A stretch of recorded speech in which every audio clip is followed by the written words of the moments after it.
Thank you for showing up for Table Breakers tonight. I'm Bruce Lombardo. To my immediate right is Baron G Rock. Down below me is a Cigar DM. And then below Garrett is our friend Kai, the ranter. Hi. Tonight we Ranting bring you. Kai? What? I said the ranting Kai? Yeah, I don't want to be known for that, but sure. It's too late. There's already too many of them out there. Thanks, Legion. I prefer diatribe over rant, but sure. Kai and his amazing diatribes. There you go. So, somebody is in. We got a Inzit Gaming. Get your shit together. God, I hope that's a wig. Nope. Well, you gotta react to that. No. It's not a wig. What, are you on mine and seen that? Yeah, I did. What's up, NZ? How you doing, buddy? Okay, Garrett, where is the streaming controls so I can make sure I control the chatter? I don't want to have no Russian bots. In Soviet Russia. Go to your studio. Give us a second, guys. Yeah, go to your studio, go under live, and then you can edit it from there.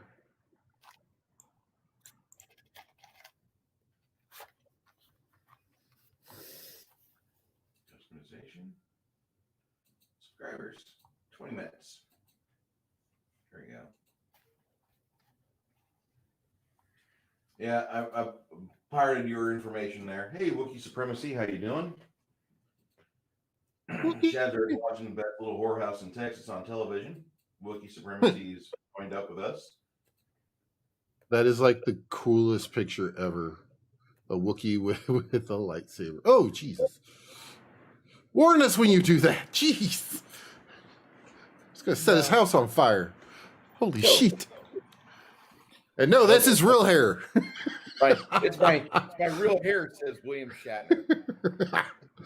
What he did was every so often he'll shave his pubes and put them all together on a hair mat. That's why it's so bushy.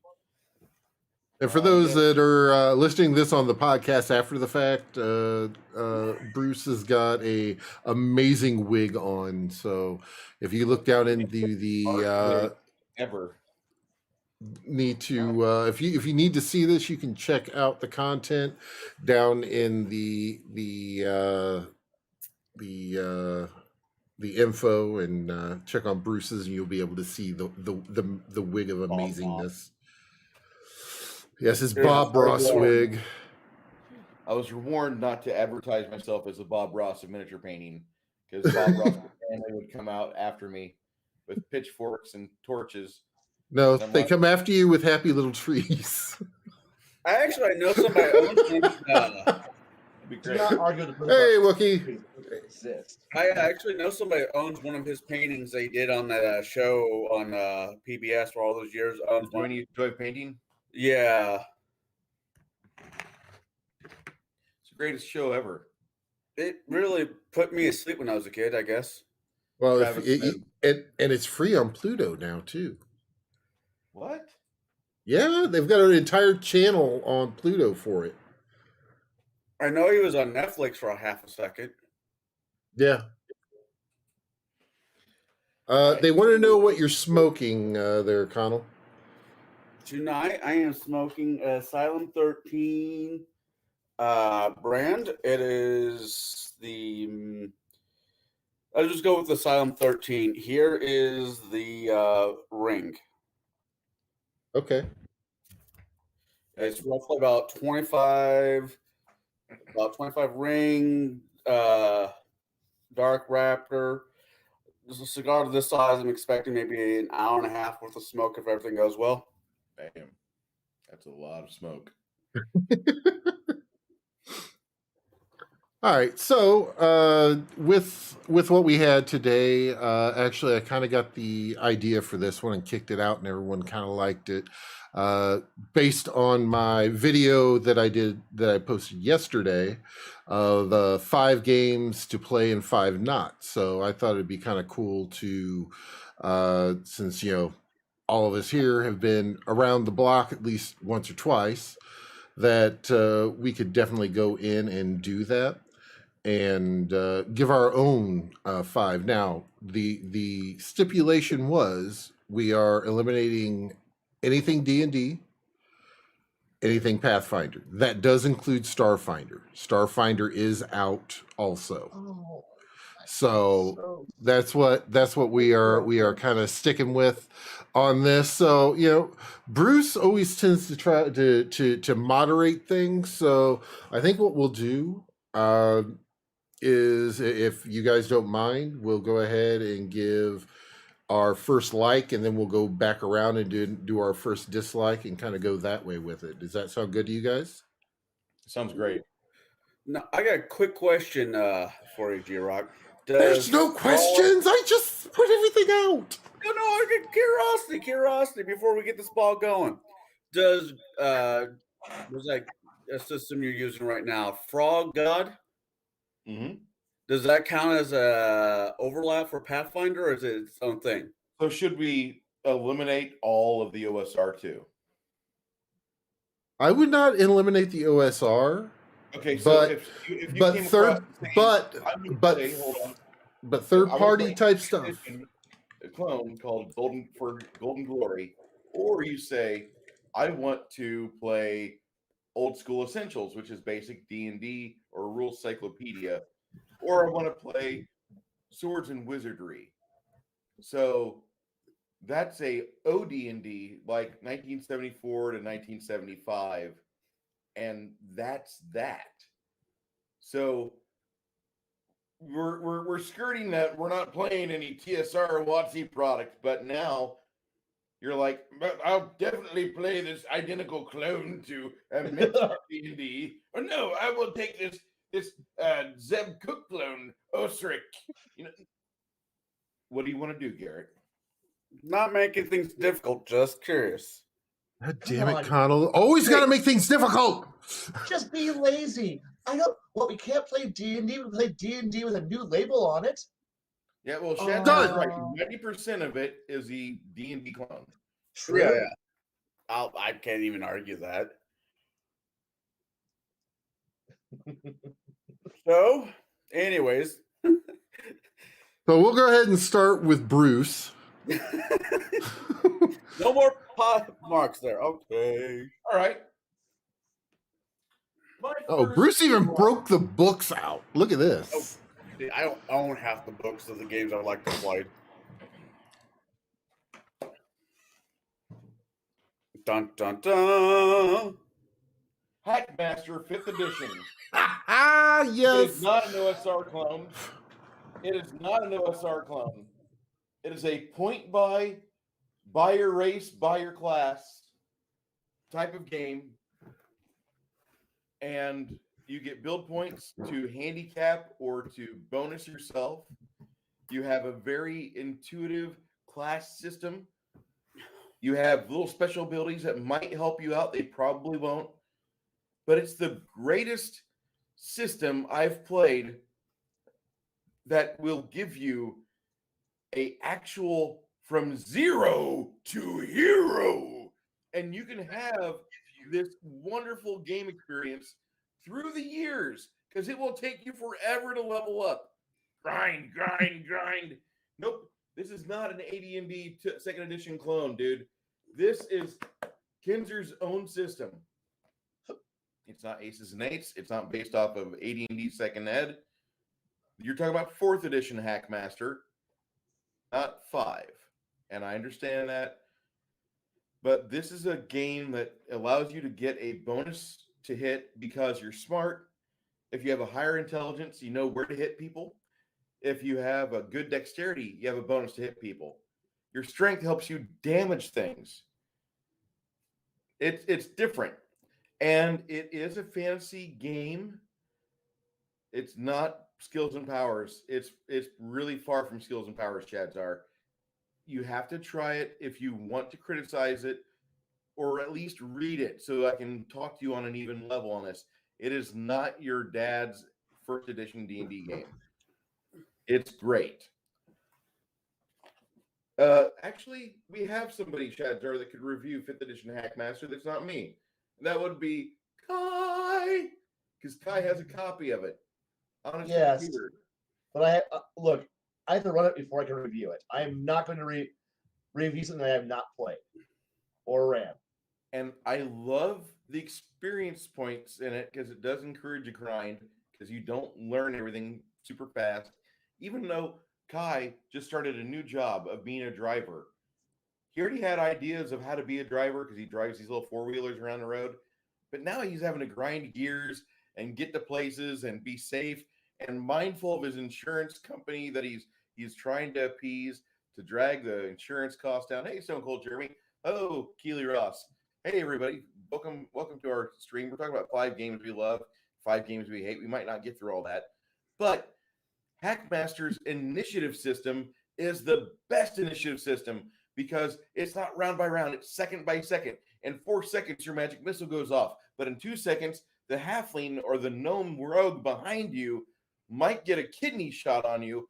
And in another 10 seconds, your friendly wizard might get a fireball off on that group of goblins that's using a short bow every 9 seconds. And it's interesting. So it's very tense. It's very fun. Fun. A capital fucking F. So if the game is going to get anything, this gets a tremendous like for me. And I've got to say, I'm using part of it for my own Heartbreaker game system because I love the initiative. All right. Yeah. Go ahead, Garrett. All right. Next one up, Conall. All right. It was a D10 system. I think it might have been it was it werewolves.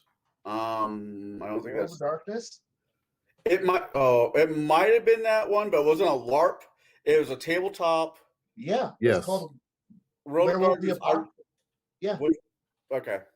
I got to play it for probably a semester. I really enjoyed it. Haven't had a chance to play it since. I liked how the sheets ran. And I like the classes and the races, or all the different aspects you can do with it, and the fact that you can build the world around the city that you lived in, or a city that you're from, or I just like the story building that goes along with that game. And that's Okay. all I have. All right. Blaine. Oh, my first one is going to be the West End game Star Wars D6 system. By far the easiest, fastest science fiction game you're going to play. It's flexible, varieties out there. Sure, you can play a laser swords and samurai space wizard, but you get to also play with so much of the galaxy as long as you can just forget the movies exist and actually just enjoy the rest of the universe. And it's so vast, the material that's been put out there is so immense that you can just have fun. It's like, I want to play sci-fi, but I don't want to play Traveler today. Okay, Star Wars. Why? We all know Star Wars, and unlike Star Trek, this engine actually works, and it doesn't have levels. Holy fuck! The idea that you can play a game without levels. Thank you. And yeah, I've been playing that on and off for decades now, and I utterly enjoy it. And if I ever get a chance to sit, that's someone's gonna go, we're gonna play Star Wars. I'll be like, the West End games? Yes. Fuck it. I'm on board. Why? It's just damn good. Well, Now, you've made a new friend. And Hungry Ewok says, Kai, you are now my new best friend. So Yay, there you go. Good. So Yes. go ahead. I mean, cool. Plus, you can actually do more with the game than just Jedi. You can just do everything. Be that smuggler. Be whatever. I love it. Hell, be an Imperial officer and crush the rest of the try to be the one good Imperial who's enforcing the rules. why bother? But you know what? Be that one guy who goes, "Well, fuck, my bosses are all evil. Are we the bad guys? Yes, you are. Shit, I'm going to rebellion now. Why? Everyone goes to rebellion. It's more fun over there. Yay! Anyway, I'm done. Next one. Well, no. But before you leave off Star Wars D6, okay, Yes. they have released a 30th edition, 30th year anniversary, Yeah. 30-year anniversary edition of the D6 system that he just talked about. Yep. If you cannot figure out how to put your character together, which all of you will, you'll figure it out. Oh, it's easy as hell. Yeah. But, and it's a dice pool system, but if you don't want to get into the nitty gritty of it, what you have to do is just pick from one of the 24 easy plug and play character archetypes that are wonderful. And you can still customize your character because you have 7 die you allocate into various skills. You can put up to 2 of those die to one skill. So, like if your dexterity is a 4 die 6, and you decide I'm going to bump my blaster up by 2. Now you're rolling. Anytime you're shooting with a blaster, a pew pew, it's 6 die 6. If you're shooting with a blaster rifle, you're back to 4. Sorry, kids. But it's a great game, and it's so simple. Oh. You can get your friends into it because they've seen the movies. We all had the toys. We all went Video to our games. house with All the games. toys. What? Oh, and the video games. Like my group of friends, we are all diehard, X-Wing and TIE Fighter fans. So of course our games are always about smuggling, space combat, and starfighters dueling all over the world while capsules are all firing. Okay, question. Did Yes? you use Silent Death as the... By God, for a while, yes. Okay. For a That's while, all we yes. know. Though we did eventually move over to playing the X-Wing miniature games, though we did also do Crimson Skies for a little bit for an engine, and then we just kit bash our own TIE Fighter based rule system where we there's now shield points and engine power variations that we could put into it. So yeah, we were all about this. Like if our game wasn't involving the party carrier and then the rest of the party is the squadrons that fly off of it, then yeah, we really weren't playing Star Wars. And that one guy is like, but Star Wars is about Jedi. And then we're like, you can park your happy fucking laser sword ass on the carrier while we go out and have fun. And we'll come back to you when we want to have someone give us bullshit philosophy. But Jedi, fuck you, get the Starfighter. I don't swords and force powers. Fuck you, you're bored. We're gonna go have fun now. And we're all making boatloads of cash. We're making boatloads of cash while the Jedi just sits there and masturbates on his fucking bunk because we're out having fun, and he's like, you get force powers, Jedi lightsabers, hunt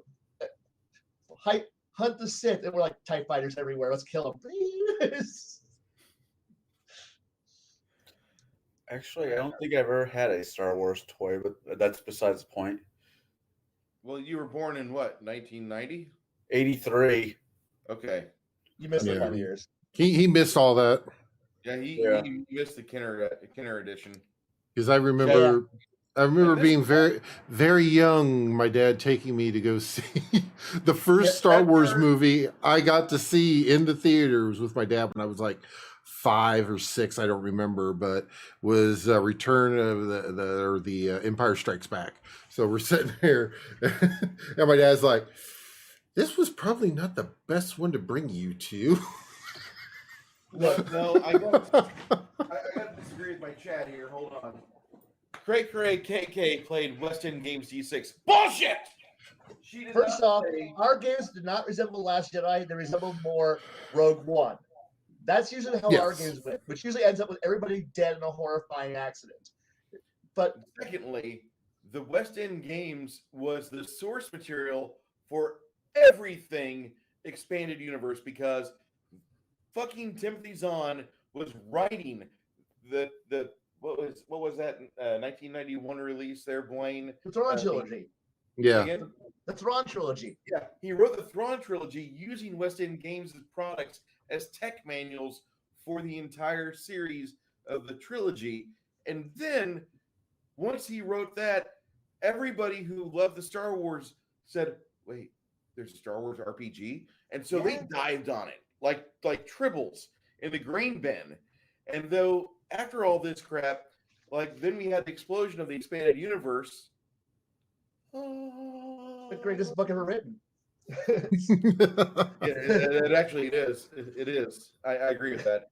But KK did not touch anything D6 because that cunt said we didn't have any source material. We didn't have any notes. We just were kind of going in the dark. And you all know Kathleen Kennedy lied her ass off right there. We had tech manuals. We had an RPG setup. We had expanded novels. We had the internet in its primitive form, where you had the gray screen and forums upon forums upon forums and BBSs. So if that woman said we had no source material, she's lying. Okay. Also, and even if you exclude West End games, you still even had the dribble that Watsy vomited up onto us all. That was not really a game. And then you could also say, well, so what else do we have to work with? Fantasy Flight's vomit game? I don't know. Fantasy Flight Star Wars was not Star Wars, and it was another crappy game that says you have to buy our special dice. Play this. Fuck you, Fantasy Flight. Fuck you, Fantasy Flight. You fucked up not only Star Wars, but you also fucked up Warhammer. When did there was one that came out in '85, wasn't there? Say again. The Ewok movie? I've seen the Ewok movie. Hey. Caravan of Courage? Leave the Ewok movies alone. Isn't there one where Wilfred Brimley says the word Those are sacred movies. We do not talk about them. But no. It's like the Christmas special. They are pieces of history that we shall not touch.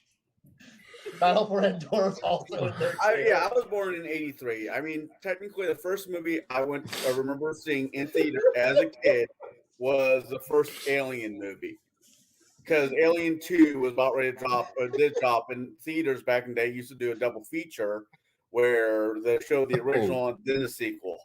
You also missed then the Droids cartoon series, so you missed the Droids and the Ewok cartoon series. Oh yeah. Wait! I remember the Ewok cartoon.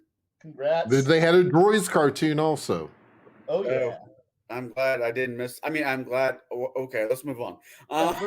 Anyway, next game, please. Well, so I guess it's come back around to me. So probably I would say my number one on that would actually be Exalted First Edition. I love that game. I love it. It is crunchy. I will fully admit it is crunchy because you've got, but you can actually take, for instance, I myself, I had a Eclipse, which basically the Eclipse is a kind of a diplomat type, but he was an archer.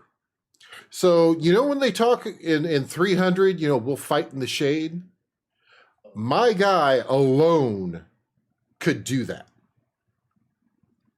So he shot the arrow up. Oh, by the way, I had wide arrow. So it became a ballista bolt. Oh, and it's a rain of arrows. So you have ballista bolts coming down on top of people. Yeah, people died. Also, I really also enjoy the way that they do the system for the steps on how to go. So range always goes first, then melee, then your magic. That is how initiative. There we go. That's how initiative works from the basic D&D style. That is how it goes. That's how it's written. That's how they chiseled it at the Gary slates on the wall in Wisconsin. I've seen these. There's a man there guarding the wall, and he says he's a prior of Gygax. And the thing is that while second was kind of edgy trash, third's gotten a little bit better. Third, even like the harshest critic of it, which is my buddy Todd, Yep. He is like the harshest critic of second. He said second just didn't happen. But the thing is with the way that world is made, you can insert things Oh, boy, and whatnot. And Todd, I love Todd to death.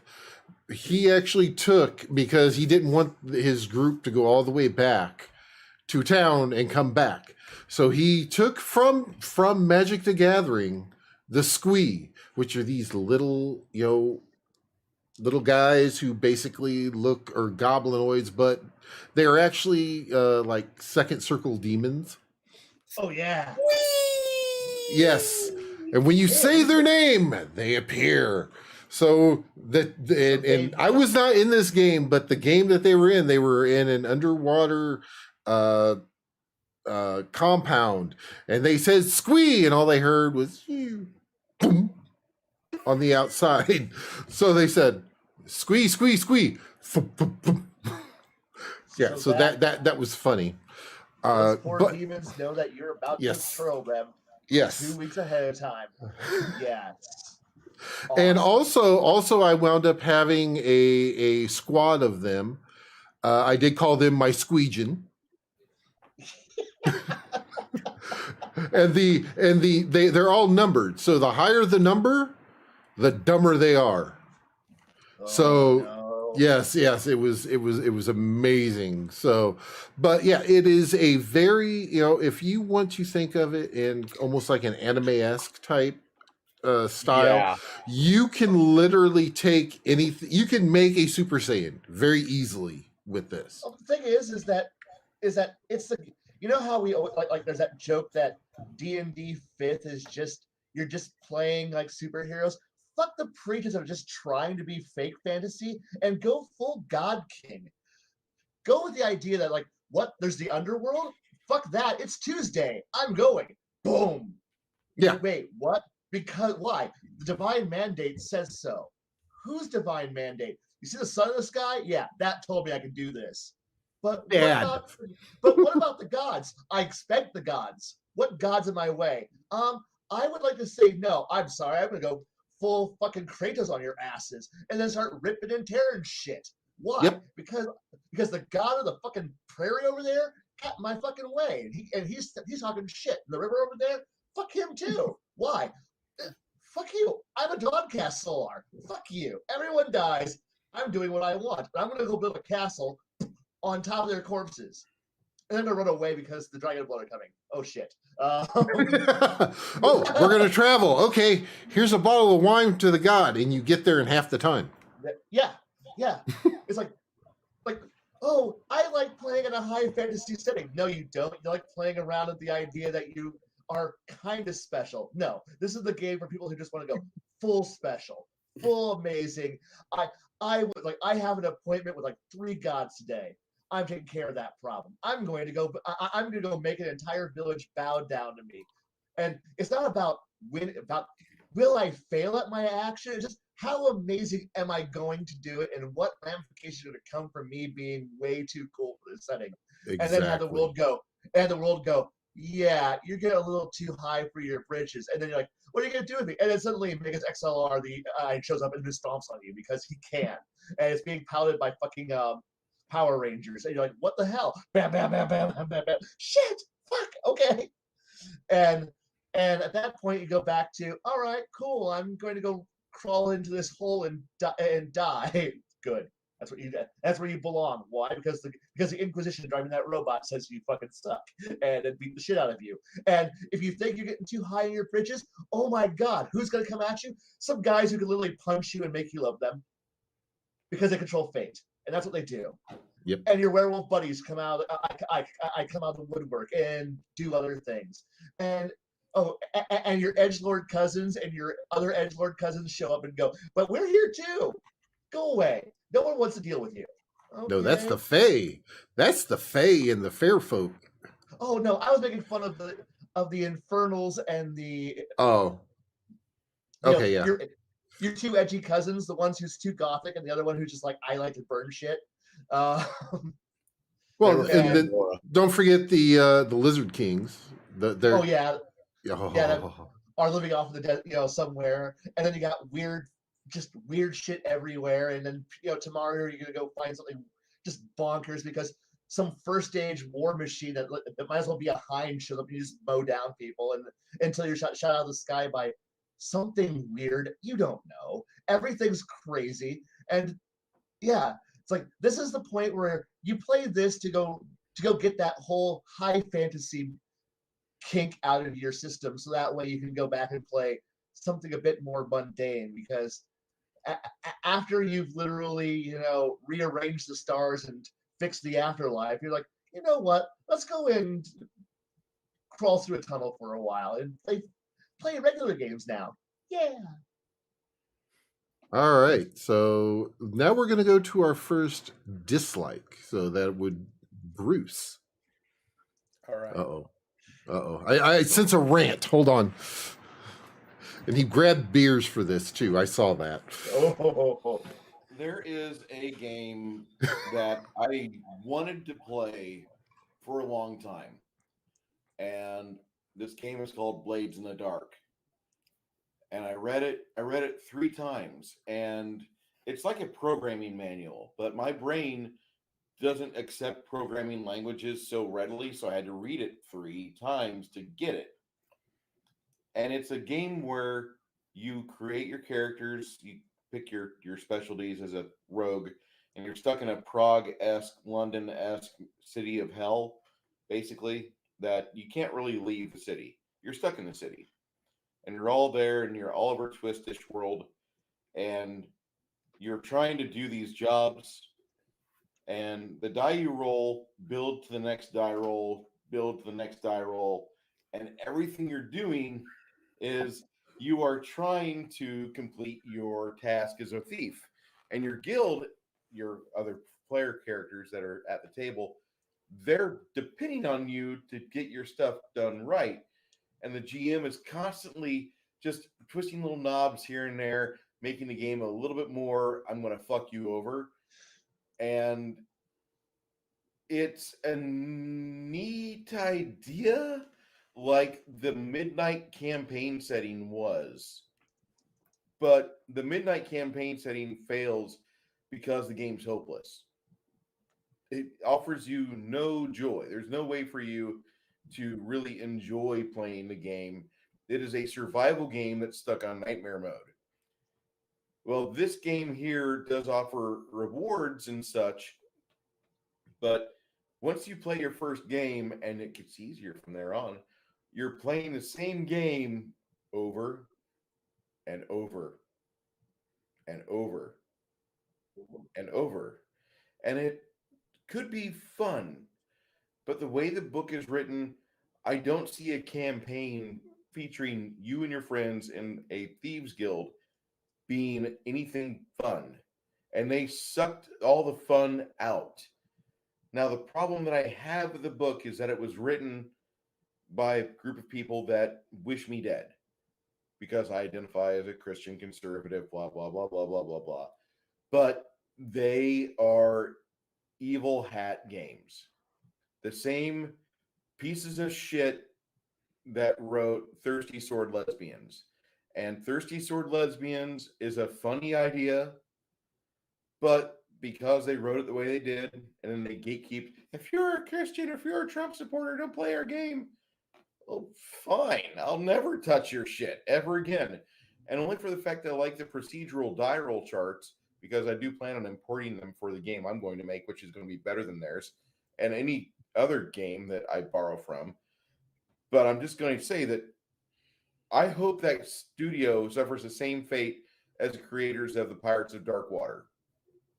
And I don't think I could ever give a harsher curse in this world. Yeah. Sad. Damn. Right?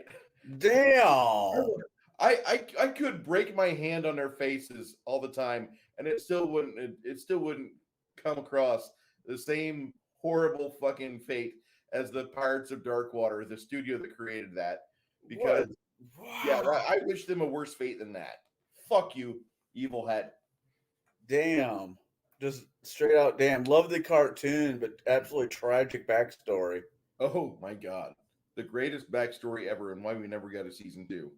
Oh, yeah. Yeah. That's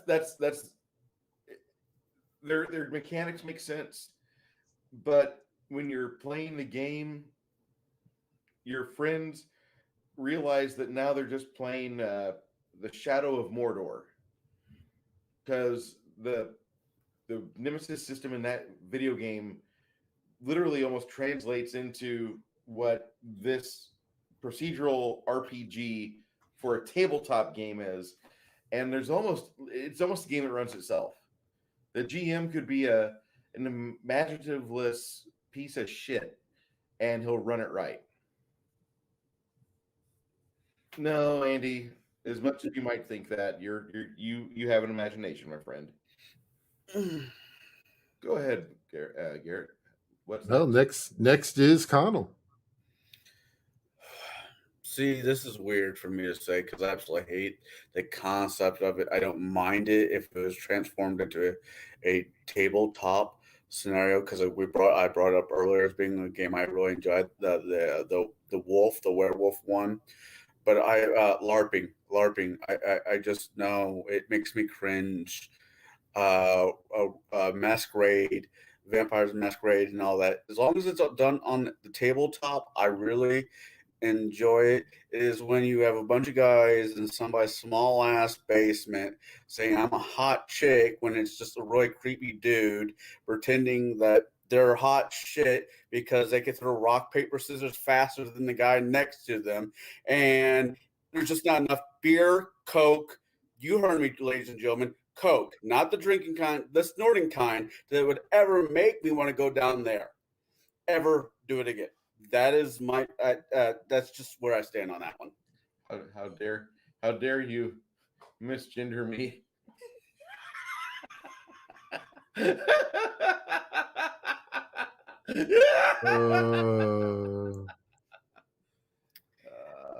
God. I think I'd rather. Yeah. Just can't do it. All right. So that will bring us around to Kai. As much as I'm a humongous Battletech fan, I will say the worst game I've ever played for that is the current edition of the MechWarrior role-playing game, the A Time of War. Holy crap, is this I know we just mentioned a crunchy system with Exalted. This is crunchy in the wrong direction.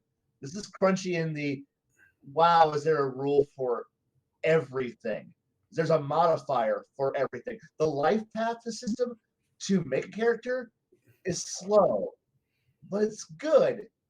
But it's attached to a game that's just utterly miserable, which is a shame because I love the universe, I love the game, but I would never volunteer to play it, to run it. I mean, maybe someone else would do all the homework for me for once. I would play it, but it's a shame because as much as I like paperwork, this is just the wrong kind. And yeah.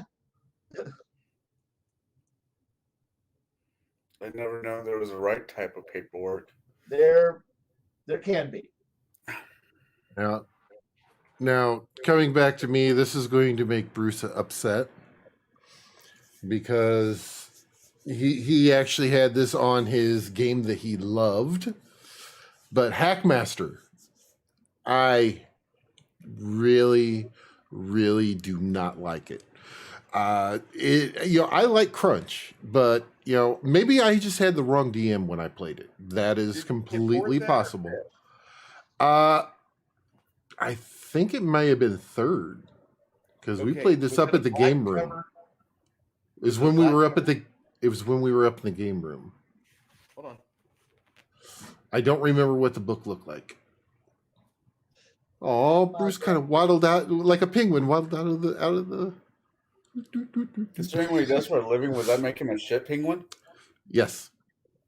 Or just a shitty penguin. Yeah. I believe that is the one. Yes. This is 4th edition Hackmaster. This is a ripoff of 2nd edition AD&D. Yeah, this one. But and like I said, it may have been the DM who ran it. But I really did not enjoy the system.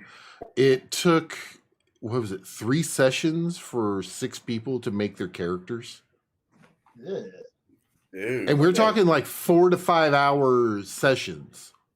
We're not talking, Wow, and you I know, thought I Roll just, Master was crap. yeah, I really did not enjoy it. And you know, it was, you know, especially for that amount of time to get it there to actually be able to play. So yeah, I would just, yeah. The game is as enjoyable as me doing this super slow motion that I'm doing right here. That's a Chad's 3 already drink right. minimum. Yeah. The game was created because Dragon Magazine wanted to be on a CD-ROM, and because Knights of the Dinner Table were featured, they had a dedicated panel or a couple pages every issue Yeah. for the last 100 issues. The deal was WotC would let them lease the engine for Second Ed for their game, and they copy and pasted the Rule Master point buy system and Second Edition D&D and made them fuck really hard. And they did this horrible like bastardization. Yeah, you guys just heard that. So they made this horrible game, and we got this product that you could play.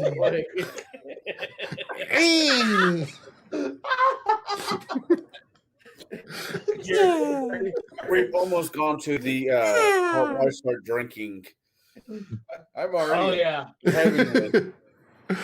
No, you have not seen that video of the turtle. Yes, I have. It's horrifying. Yeah, that's exactly, and that's probably the sound it made. And then you hear when like they were rocks doing this. tumble down, and you realize that's him nutting. It sounded like gravel skidding across like 3 foot of like sandpaper board. It's like that's not right. Garrett, do you want to share this? I will share this with our chat. I will share this with our people. No, Oh, no, no. so anyway, yeah, Hackmaster 4th edition was really not fun. It was a neat game to look at, like, Yeah. you can still play 2nd edition D&D, but you don't want to play it. You don't. There's better games that are out there for you. So that brings us back around to you, Bruce, for your next game that you love. Which book are you going to grab? I'm not going to grab it, but it's in the other room. Okay. It's Tony Lee's Extreme Vengeance. And in 1997, oh God, Shadzar, I got to.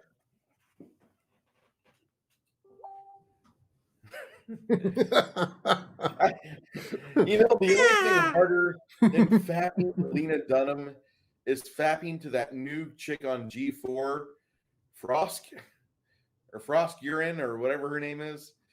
You, if you're dedicated, you'll nut one off because you're going to do it. But if you've got like just a mindset that easily goes squirrel, you're going up the treadmill is set at 98 degrees or 89 degrees, and you might as well just like give up. Anyway, Lena Dunham, Frost, don't fuck them with your hand. Don't hand fuck yourself thinking about those. That's a hard one. And I know this is not what you want to hear. So my second favorite game that I love to play is actually a casual game called Extreme Vengeance by Tony Lee. He wrote the game in 1997. It is a game where you literally pick action hero archetypes and you RP through an 80s style action movie. It is a cheesy beer and pretzels game where you have a very simple set of die mechanics. You have to write down the results of every roll you make. That's how you tally up your XP. Every roll you make goes to your XP total.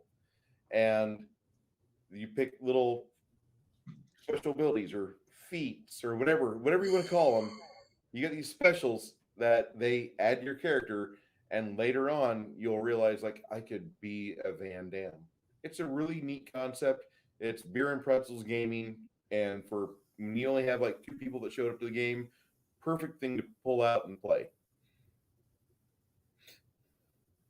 That makes me go back down to my Coke comment because if I want to play Jean-Claude Van Damme, I need Coke.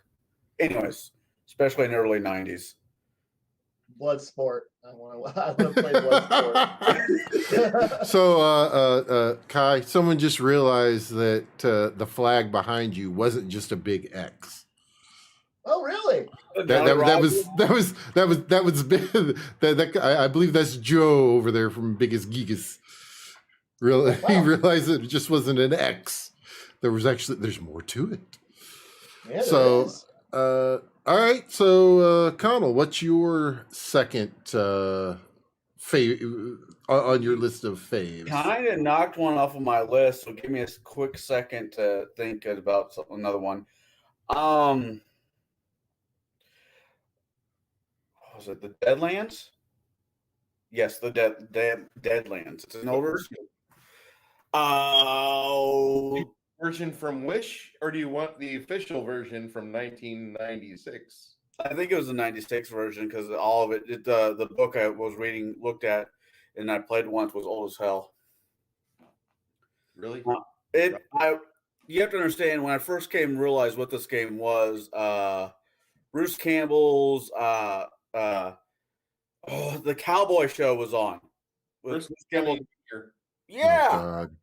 And my buddy at the time's dad was not, he was kind of weird, but he loved playing that system. So he made a whole Bruce a County Junior type storyline, and we did it. And this thing has all the magic bullshit you want in it, all the cheesy bullshit you want in it, and all the Western bullshit you want in it.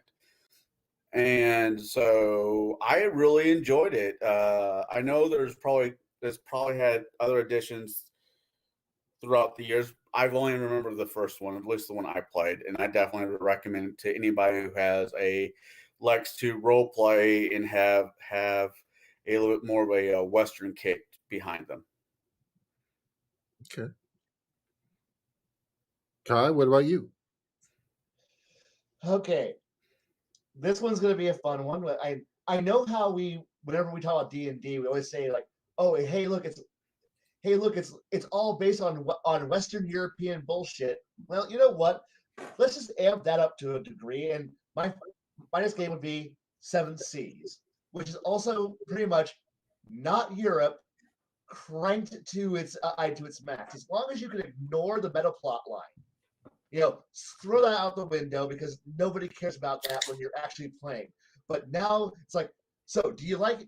So rather than go with this whole idea of, well, we're kind of in Western Europe, but not. No, now you have not England, not France, not Spain, not Italy, not Germany, not Norway, not Russia, not Poland. And you also are dealing with the not Arabs, and you also have across the sea the not Chinese.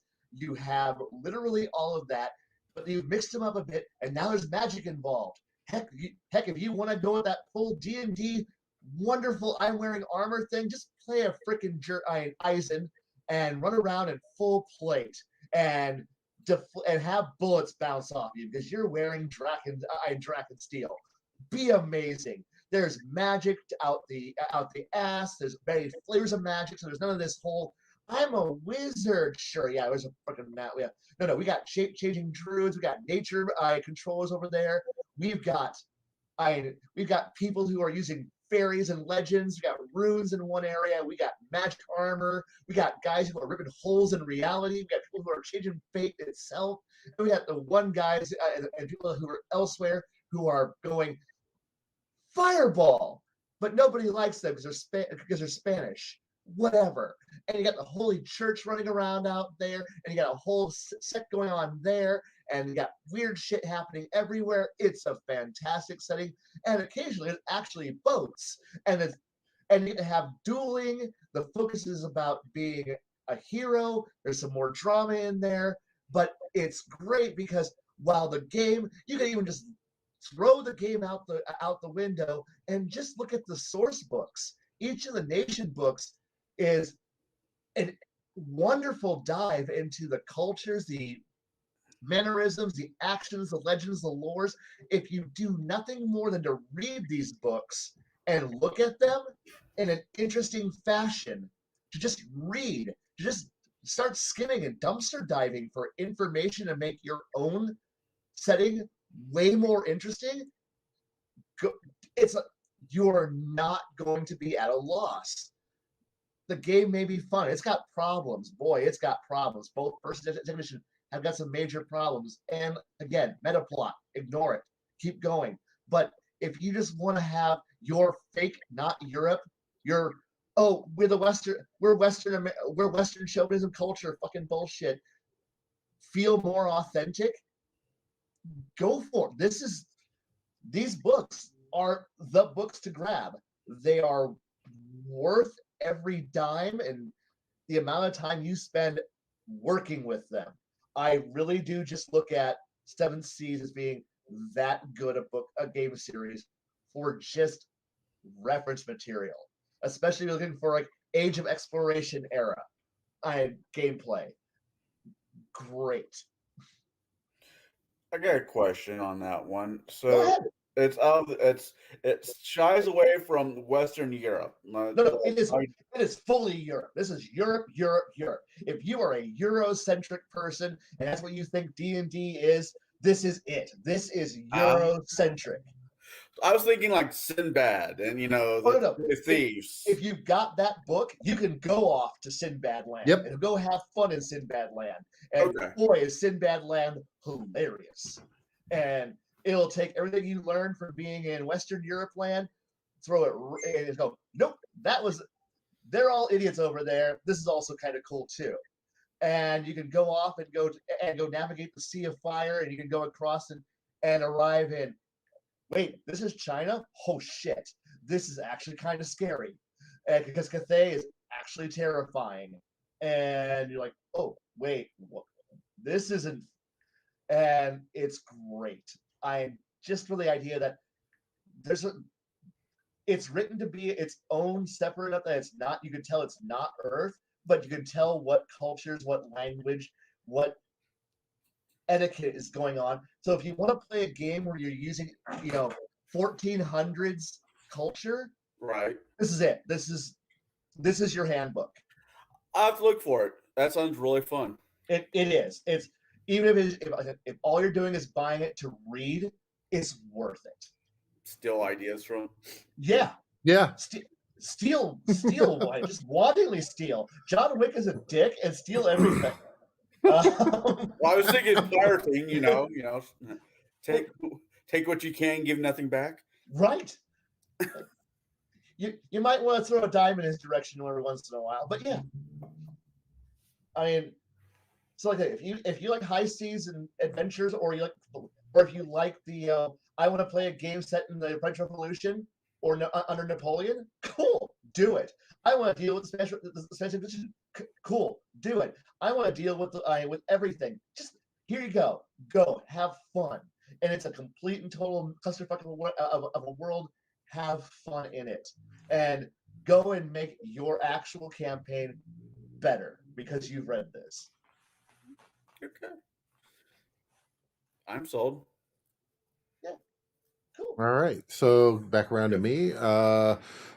Probably I would say my next one on here is, I'm going to go a little sci-fi. It's going to be Warhammer 40K Rogue Trader.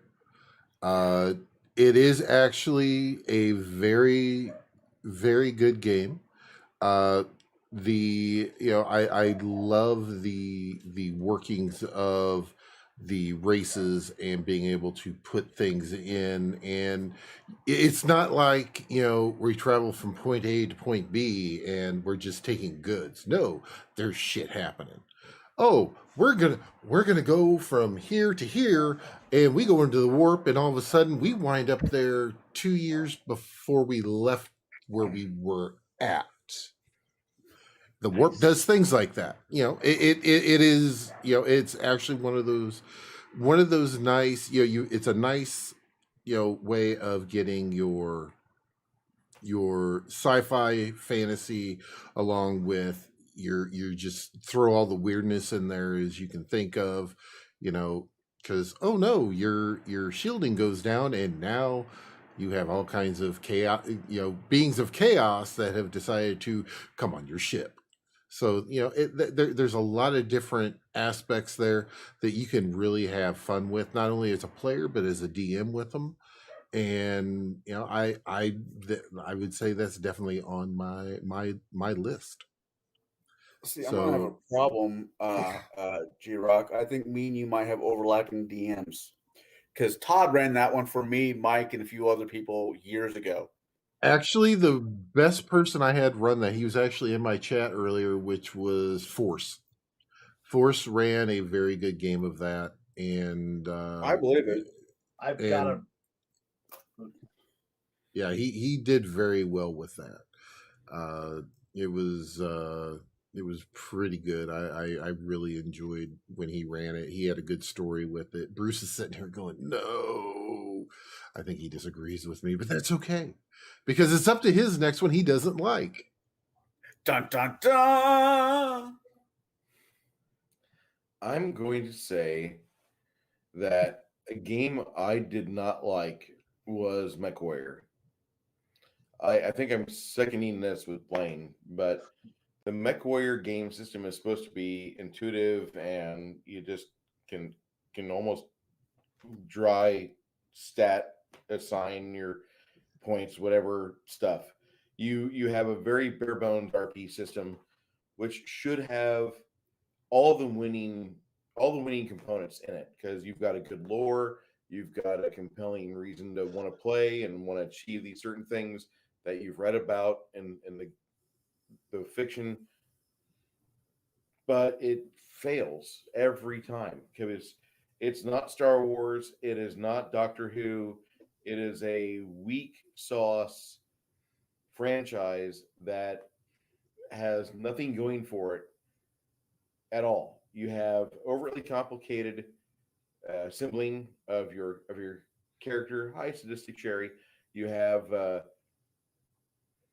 die rolls that don't quite make a lot of sense when you think about it, when you critically think about it. And we're talking about BattleTech, the RPG for BattleTech, which it should be a plug and play. You just need 2 dice 6, you're good. And they fucked up all of that. They fucked up every aspect of it. And Blaine's over there, you understand what I'm saying? And I gotta echo this because I played this for about 5 nights in the 90s, and we just hated it. It was not the game that we wanted to play. And I wouldn't wish this game on anybody. No. Mm. My God, no. Oh God, I don't know. I have nothing there. I've Brings never it- played BattleTech, which I need to get into. I know, but I haven't got to that far yet. Well, there's a difference between the RP and the actual Board game. miniatures game. There Yeah. seems to be a whole little, I don't want to say subculture, but a whole culture to itself that I have just not really got evolved into as of yet. Put a pin in that. Come back to it later. Yeah. All right, so Conall, what is your next one that is not on your likey list? It was presented as false advertisement. Vincent Price murder mystery. It was meant for anywhere from 4 to 6 people.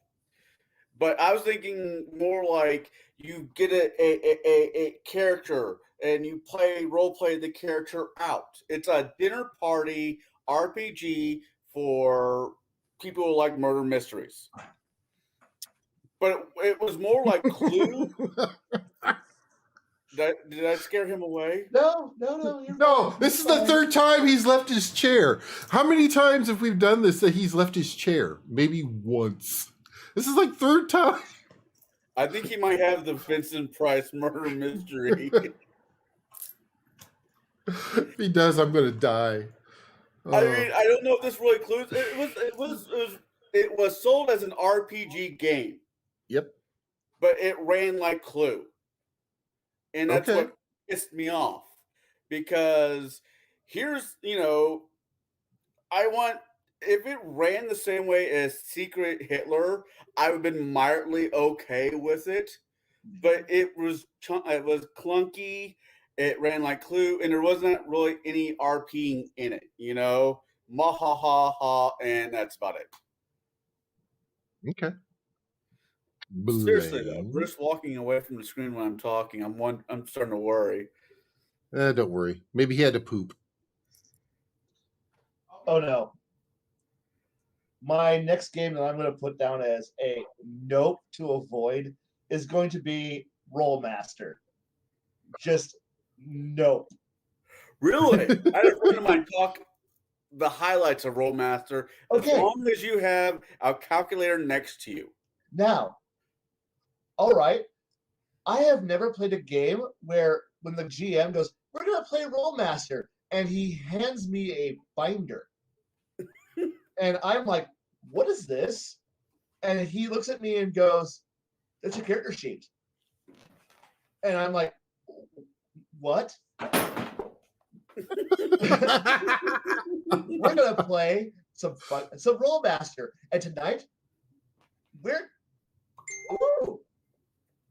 But so we all sit down and we begin to work our way. It's like, at times I'm like, Traveler, it's slow at making character creation, but it's fun.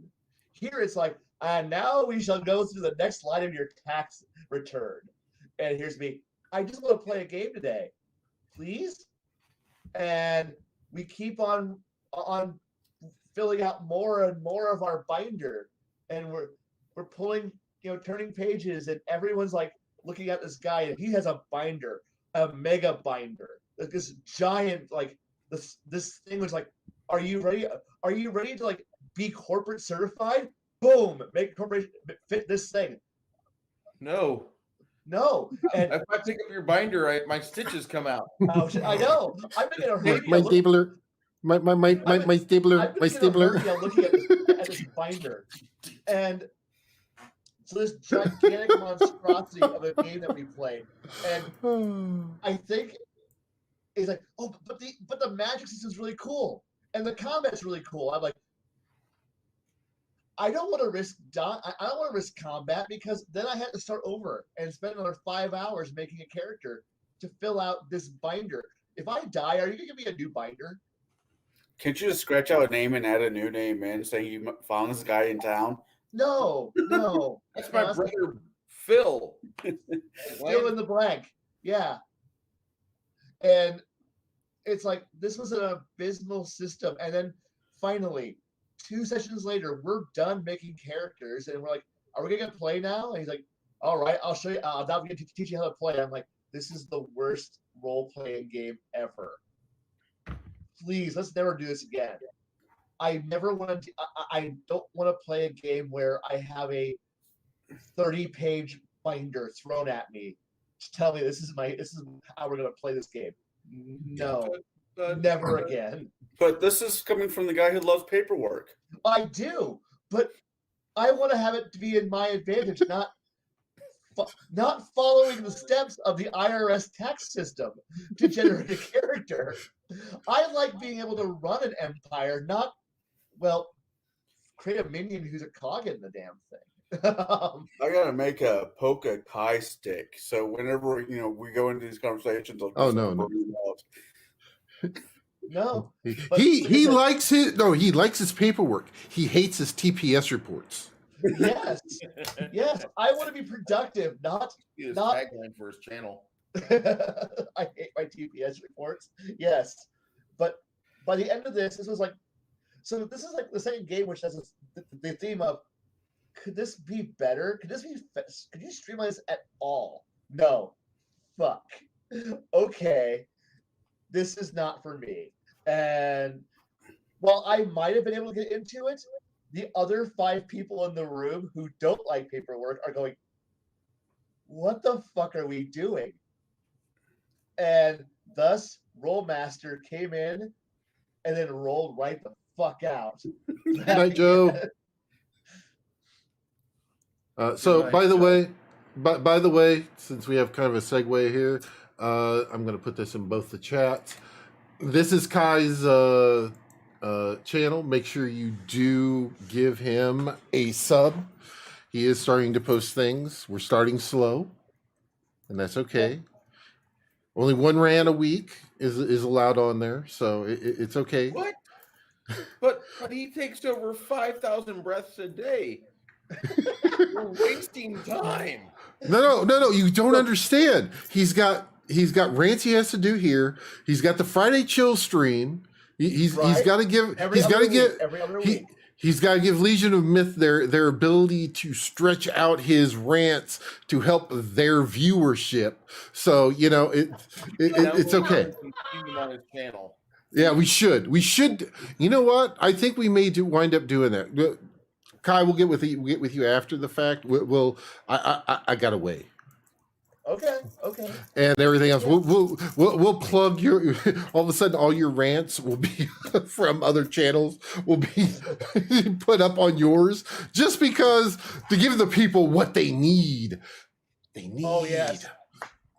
So actually, my next one that I was going to say is going to mirror Kai's because my next one is the and me saying this, it's fine, is the redheaded stepchild of Hackmaster, which is Rollmaster, and for the exact same reason. Hackmaster 4th edition didn't have the Rollmaster character creation. Okay. It's still, but still, for the exact same points, I'm not going to rehash it. So yeah, it definitely, if I need a binder for my character and then a binder to decipher the binder that I was given that is my character, there's an issue. I always thought it was kind of cool when you sit down at a table and the DM presents you like a binder with a notebook and a character sheet saying, this campaign is going to take a while. Please take notes and whatnot. Yeah. I think that's a really good way. That is cool. That is a smart DM. Yeah. But when the GM hands you a binder and goes, the campaign will take this long to fill out your character sheet, that's a bit wrong. much. That's a bit much. And then the DM goes back over with a red pen and goes, no, that's not allowed. Where the hell did you get the points for that? No. I've seen that too. A gnome? Oh my god, a gnome druid? Oh, you can't fucking do that. A halfling paladin? No. You can't have fun. No. That is outside my allowance of you to have fun. No, you cannot have the gnome paladin with a riding dog named Ambrosius. I broke him. I broke Bruce. Yes. When you throw the battle axe, you need to do precise D10 rolls to see what end of the axe hits your target. But you can play the gnome bard one-handed with a bagpipe. We did. Because all I have to do is go and one arm to play the music, and I can still throw things with or I can still shoot my hand crossbow. Yeah. You forgot about that, didn't you? I did. You forgot about that. If we could ever get a hold of him, we really should have Robert on the show sometime. Oh God. Hello, the multi-gun man. It's going fantastic. I hope you're doing well. So Bruce, do you want to get in on what is the crappiest game, and is it Rollmaster? No, it's his turn for the. I believe the next game he likes. Oh! I'm so sorry. Okay. It's Rollmaster. Uh-oh.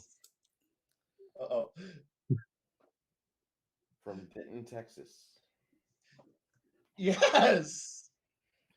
This is a skirmish game with points for each individual character. But the creators of this game tell you in the book, listen, it makes no sense that you have an RPG that came out with rules for miniature combat, but there's an RPG engine behind it to teach you how to be a role player.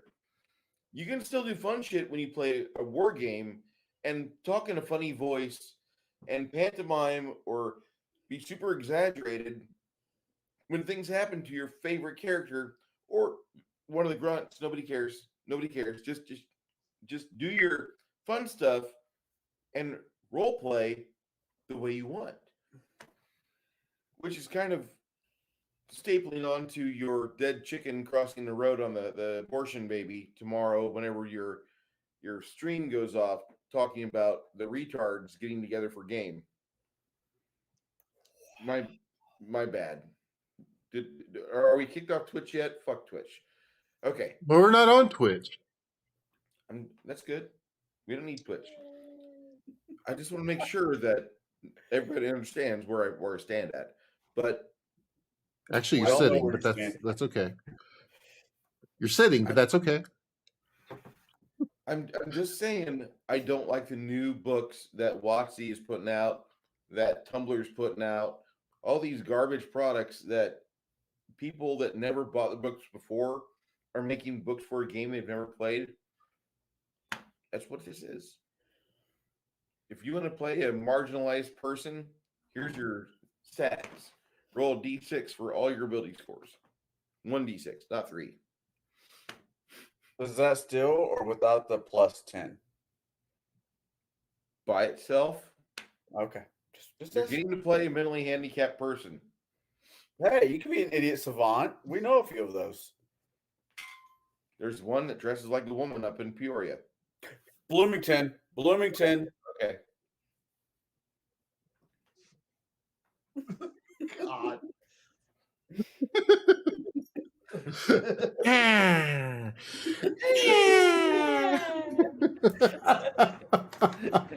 Oh, all right. Yes, God, I realize I know what I got myself in tonight.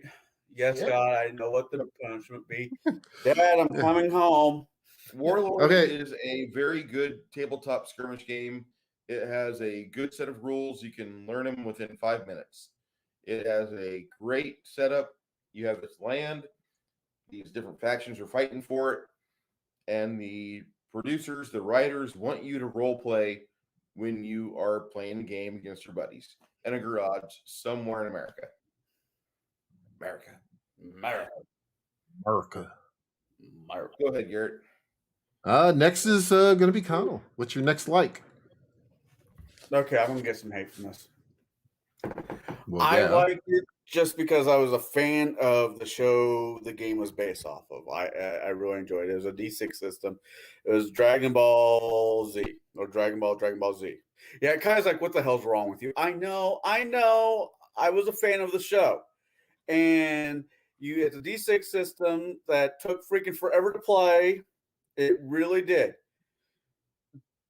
But I enjoyed the y'all can go Pug Malone. And I'll explain to you all what Pug Malone is later. Anyways, but I enjoyed it. And if you like Dragon Ball Z and you want to try to RP it and have a DM that can actually cut through a lot of the, I don't even say it's crunchiness, the cement blocks of what the fuck was I thinking that's dragging behind you to play this, it can be fun. Oh yeah. Okay. Not gonna fight you on that one. The only problem is the game falls apart at about Namek. You really can't go into the Android saga because then the game just explodes into no. There's not enough D6s in the world. No, there's not. The Mint Mixer. Yeah, I enjoyed it. So just play it for a couple sessions, have a couple good laughs with your buddies, and move on to the next game. It was just, it's something a game I recommend. It's a fun game. Yeah. All right. Next is going to be Kai. I think I lost some points with Kai.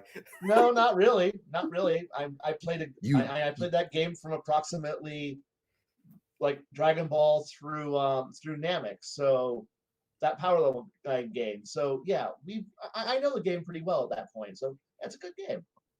Not my The favorite, thing but is you had to have points with him before you could lose them.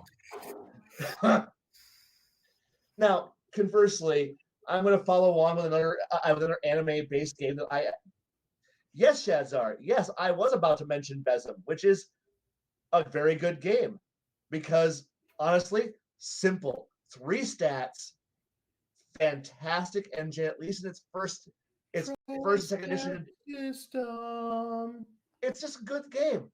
And if you're willing to put some effort into it, you can narrow it down to damn near anything you want, and it's playable fast. There were source books that were really good. It's just a damn good game.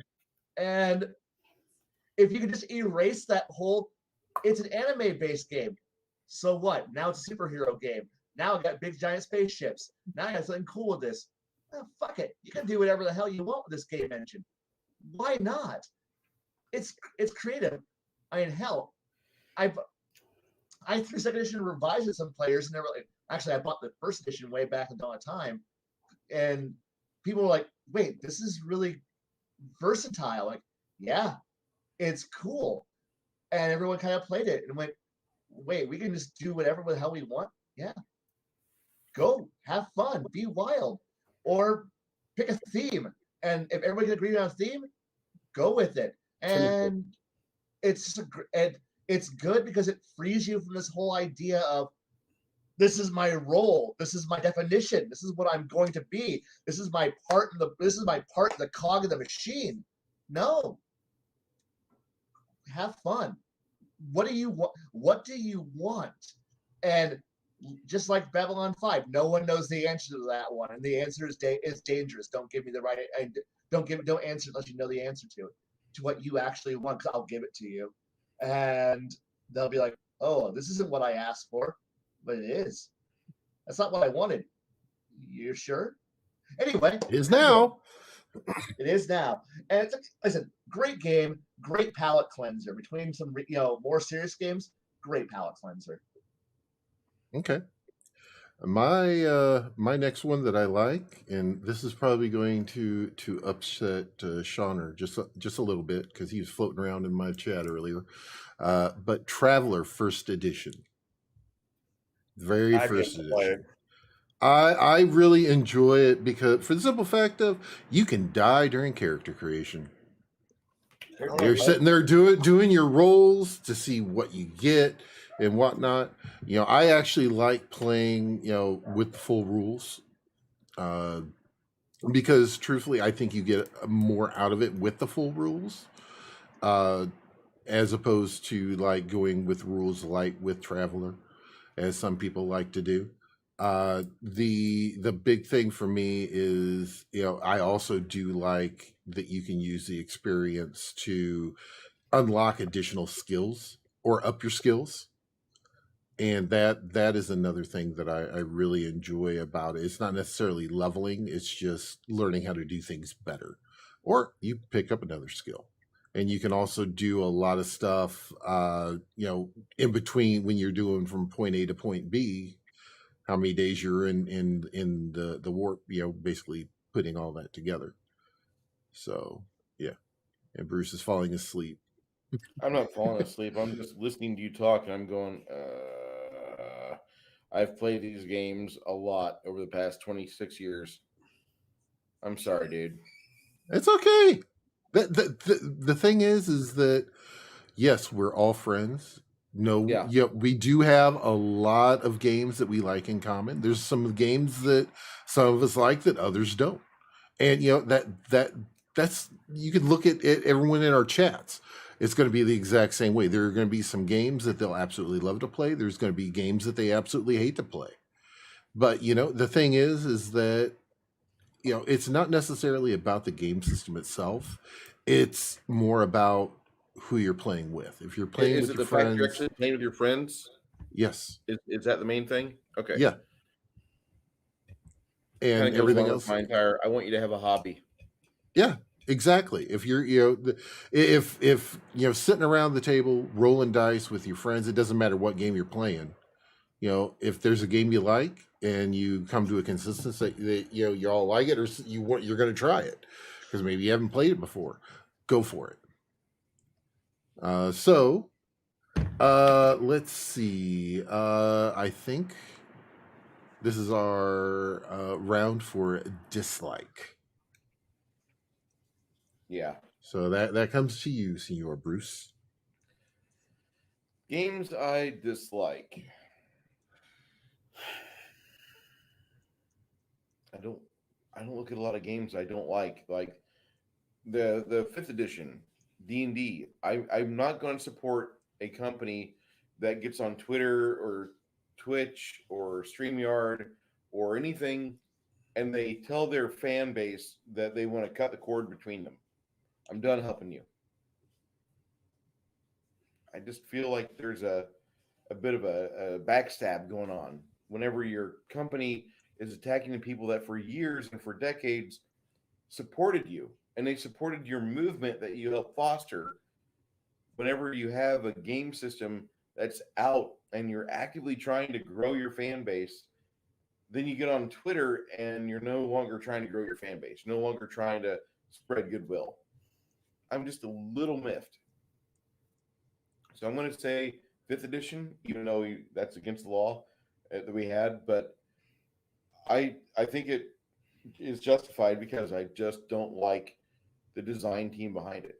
And for any design team to come out as with garden flower hair colors like chrysanthemum red or blue or something like that, like please let your social media team know how to conduct themselves on the web and how to talk to each other, because insulting a potential player base is not really what you want.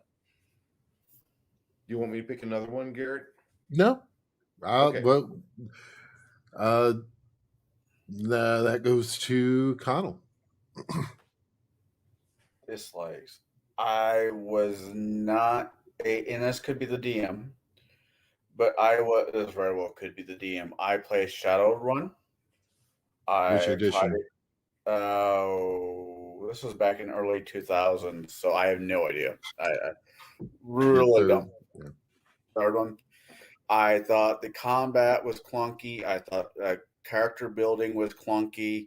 The DM thought it was his godly right to not only tell the story, which I'm fine with as a DM. I understand storytelling, but to make sure your character was doing what he wanted your character to do, but not what you want your character to do. Oh no, we have this mission that somebody is starting to threaten to blow up the orphanage if we don't send them money. My response was, Blow up the orphanage. blow up the orphanage. No, we can't do that because of ... And there's a chip in your head that makes your conscience only do good things. I'm like, this is not. I don't remember this being 1985. You know, Or it was 84. I'm sorry, 84. I can't get behind this. I So don't I'm remember gonna buying a cranial bomb. right. I'll take my massive bag of D6 because that was a dice system, and I'll go find something else to do. I like bounce my head off the fucking wall at ICC because it makes more fucking sense than your game does. Yeah. All right. So Kai. I'm going to go put my own sci-fi game of Nope into this, and that is, while I love the setting, the rule engines just killed it for me. I'm going to go with Heavy Gear, which is the DreamPod 9 game. I know I've ranted in other places saying that I love lethality in my games, but boy, does this game take that to a whole new level. And I mean crazy. And just a frame of reference, it's a great game setting. There's just piles of interesting characters, plot lines, nations, interstellar empires having conflicts over it, and you get to have giant robots punching each other and shooting each other with tanks that are just huge. And it's a great feeling. Like, it's a great universe, but boy, it's a 2d6 roll engine where you're comparing high versus low and a damage modifier. And that means you could be like, you roll bad today, that guy, like, so you roll a snake eyes a day, and that guy roll a 12. Ooh, this is going to be bad. Why? Because he's using a BB, and that BB's got a ×4 modifier. So you compare all your numbers, you do all your little modifiers and your bonuses, and he's beating you by 13 ×4. Oh shit. You took 50 points of damage. Well, your mech only had 18 points of armor. Oops. Your character was, your toughness and your armor was only equaled up to 14 per level. So beep, beep, beep, beep. You were eviscerated by a guy with a slingshot. What? He was a really good slingshotter, but he killed you. And you're dead. That was the first round of combat. I know. I only rolled but you rolled bad, and he rolled amazing. Wow. And when I had players who were literally shocked that major things were just evaporating left and right, and then they were being evaporated left and right, I'm like, part of me likes this, but part of me hates this for how it's just destroying the fun of my players. This is a little too far. I'm going to just put this game back on the shelf and pretend that I never played the role-playing game. And I'll continue to buy all the books for it because the lore is amazing. All right. My next one is actually kind of out there. It is actually the Fallout RPG. I think there was one. There was one. Your friends absolutely love that game. Now the games are good. I enjoy playing the games. Bethesda does a very good job with them to a point. But the RPG tried to embrace everything that was within those games, and it fell short hard. It literally, you needed almost a spreadsheet to keep track of like rads and everything else and all your inventory that you were picking up. It was because you had like stupid freaking weight that you could carry. It was just not good at all. It was, I would say at most it was a good attempt. And yeah, I just once again, it could have also been the DM that was running it, but I myself just did not get behind it. So, and sometimes with some of the games that we're saying here, is it may not necessarily be the system. It could have also been our experiences within the system, either as a player or DMing them. So you just kind of keep that in mind for that. And then we had a lot of really bad GMs in our area, didn't we? Yeah. Now, okay, Twilight 2000 as a base for Fallout would be an amazing game. Yeah, now that's fine, but no, they actually came out with its own Fallout RPG, and it was just no. My brother got for a Christmas present. Yeah, it was just no. I was the one who bought it because he loved the game, and he was talking. He wanted to try the RPG game out. So, Merry Christmas. Now, this version of the rules pretty much fits very well with Traveler, so you could use the higher tech rules out of Traveler and implement and slide them into the game really nicely. And suddenly you've got power armor and railguns. Yes. But don't worry, you can probably kill the average player, the average power armor user by pulling out weapons from one of these two books and be able to arm your power armor or kill your power armor because I'm wearing power armor. A tow missile doesn't give a shit about your power armor. We're not to the next like yet. Hold on. Oh, I'm sorry. Bruce. Yes, sir. What is your last like, sir? All right. I'm looking at the list of games I've played. Hold on. I've got the right tab open. Okay. So, well, Tim Christ is talking about it already. And a lot of people I know want to talk about Fallout, which has a special system. And that is a really good system, but it was never officially released, although it was released on the Fallout Tactics, the little skirmish game from 1999 2000. They gave you that, and it's a wonderful game system, not an official release.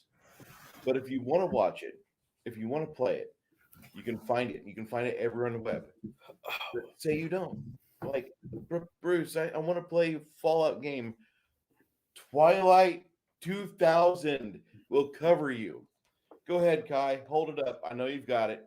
Thank Which you. version do you want? Do you want the Preferably the older- good version or the okay version? Passable, No, when you good, order, passable. okay, hold up the box over here in your left hand. That's what you get when you order a raw RPG on Wish. Yes. And then show that there. That is what you get when you know the designer of a game and you want him to make his opus.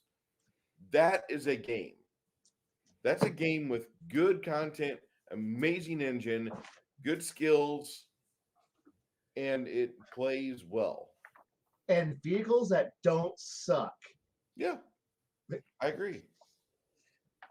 Because, oh, hey, I like having everything you need to be able to kill everybody on the planet.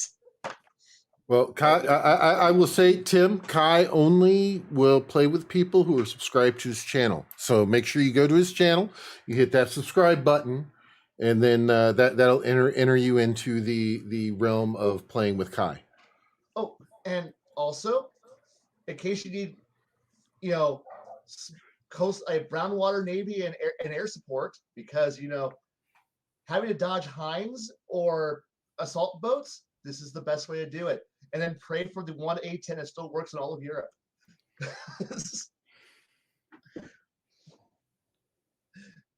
I saw that.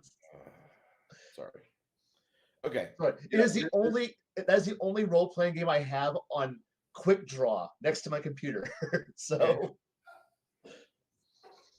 What do you guys think about Twilight 2000, Garrett? I myself, I have not played it. How can you not play it? I just have not.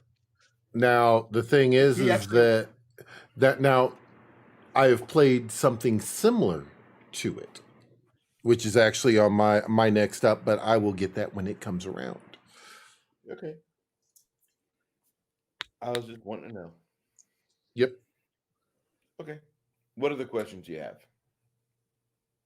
So next would be Conall. What's your next like, buddy? Iron Kingdom. Okay. I like its twist on it. I like the steampunk aspect of it. The only complaint I do have with it is, damn, that book needed an editor. Or if it had one, that guy needed to be fired, and a better one needed to be replaced him with. But I like its variation on the classic races that old D&D had. I like the Niths were the elf race I really enjoyed. They're the only ones who could play had access to this nest that was basically Braveheart's Claymore, and it was just really really fun. It had your old fashioned fantasy. It had, for those who want to be a dwarven cowboy or whatever, it had that aspect to it. And the monster manual that they had for it was absolutely gorgeous, just absolutely gorgeous, with their takes of different monsters. Or if you're a gunslinger, you have to watch out for the gunslinger wraith. It was a very well balanced, in a weird way, RPG that I highly recommend anybody to play. Okay, Kai. I'm gonna go with a game just for a change of pace. And I going back a little bit more fantasy, and I probably the only other game that I can't move without a suitcase if I bring all my books with me. That is Legend of the Five Rings, at least first, second edition. An amazing role-playing game. If you want to have a game that, if you want to have an alignment system that does actually work, which is the honor system, it has defined rules. You can't screw with them unless you're one of 2 or 3 groups, at which point the rules can be screwed with. Kind of. Can't be one of those groups. Depends. Depends. Can you be a conspiracy nut and a secret conspiracy nut who's actually part of the Illuminati, who's actually secretly controlling all of creation, and then be able to keep quiet while you're doing it? Yeah. No, you can't. No.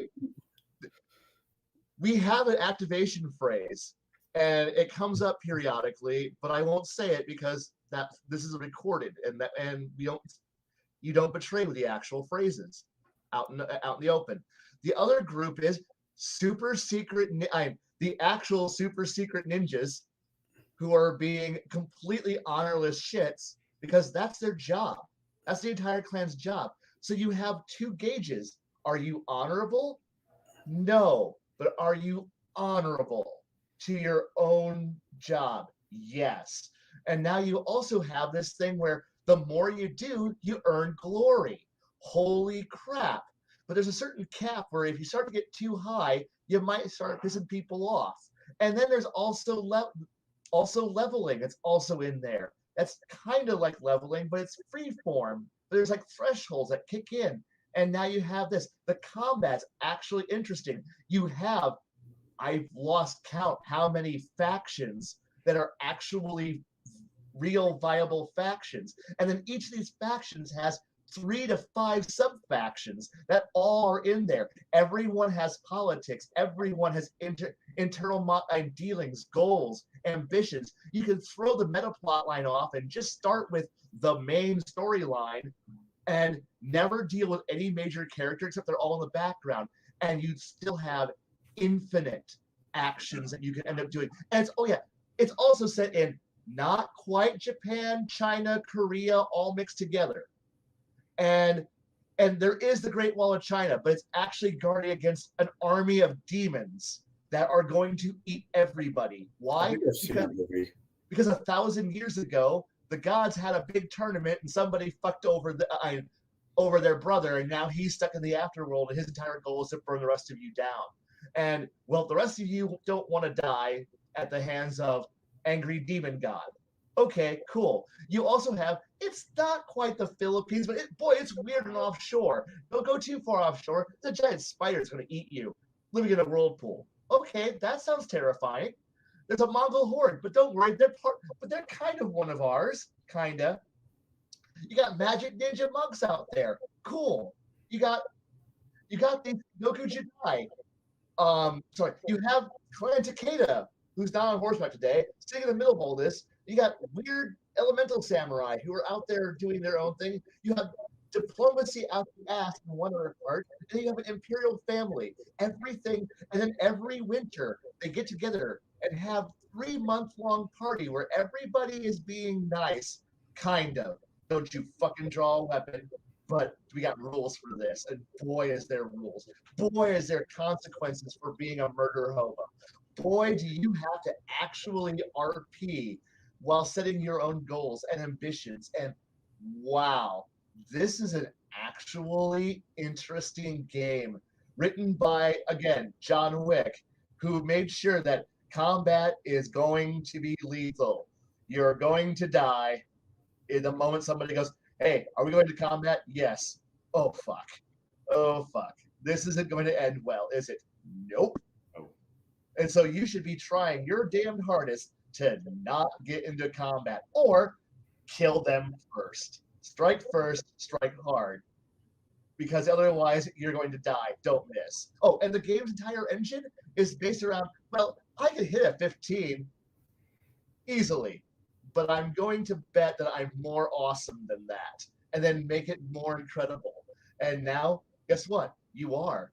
And there's like hundreds of varieties of information. The lore is immense. So if you want to take your weebness and go, I think I like the Sengoku Jidai, and I like Japanese mythology, I like Chinese mythology. Boy, it would be cool if I could actually role play that in an interesting manner. John Wick is sitting here laughing at you, going, I've already done it for you. Come, play my game. And don't play any of the later editions past first, second. They're all trash. They are all trash. Play first and second, where there's no idea what game balance is. Nothing works. Everything is broken. Enjoy it. I think Bruce passed out. I'm fine. I'm right here waiting for the dislike. Can you hear me? Oh yeah. Okay. Yeah, we just see the hair moving back and forth across the screen. Normally it's the talking. It's like oh my God, there's a tribble. Hit it. I'm Bruce's hair, and I'm here for the stream. My next Very like. stream. My next like I said, it's very similar to the Twilight 2000, and actually it's one that I really enjoy, and I don't get to play too often. It's been a while since I played it. It's Morrow Project. You basically, the easiest way to explain it is that you are part of a project. You are in a bolt hole, and it's so easy to come up with a setting because all you got to do is pull up Google Maps. That is your setting. And literally, because there are, you can have forays to Air Force bases, to, wherever you want to go. You got armories, stuff like that. You have a small amount of supplies that you have with you that have been, stocked with you. You're basically frozen for 150 years. The apocalypse is come and gone, and now you're the savior to bring everything back right. So in short, Fallout, but done right. Don't spill the honey. Oh Lord. But it literally, and truthfully, for anyone that you don't have to go far to come up with the story. For the actual setting of where it is, you just read through. These are the types of enemies that you're going to have, and place them. Like the area I'm from, we have a huge river that you have to cross. And the nice thing is most of the bridges after 100 years of not being kept up are falling apart. So it's trying to get across that river to get to either the east or west side, moving through all kinds of stuff. So yeah, it's actually really, really enjoyable game. And now, Bruce, it's time to come out from underneath the table. I don't want to. I'm at eye level with all my miniatures. All thousand of them. Well, put New Year's Sophie away and come up here and talk with the rest of us. Somebody spilled some honey on my shirt.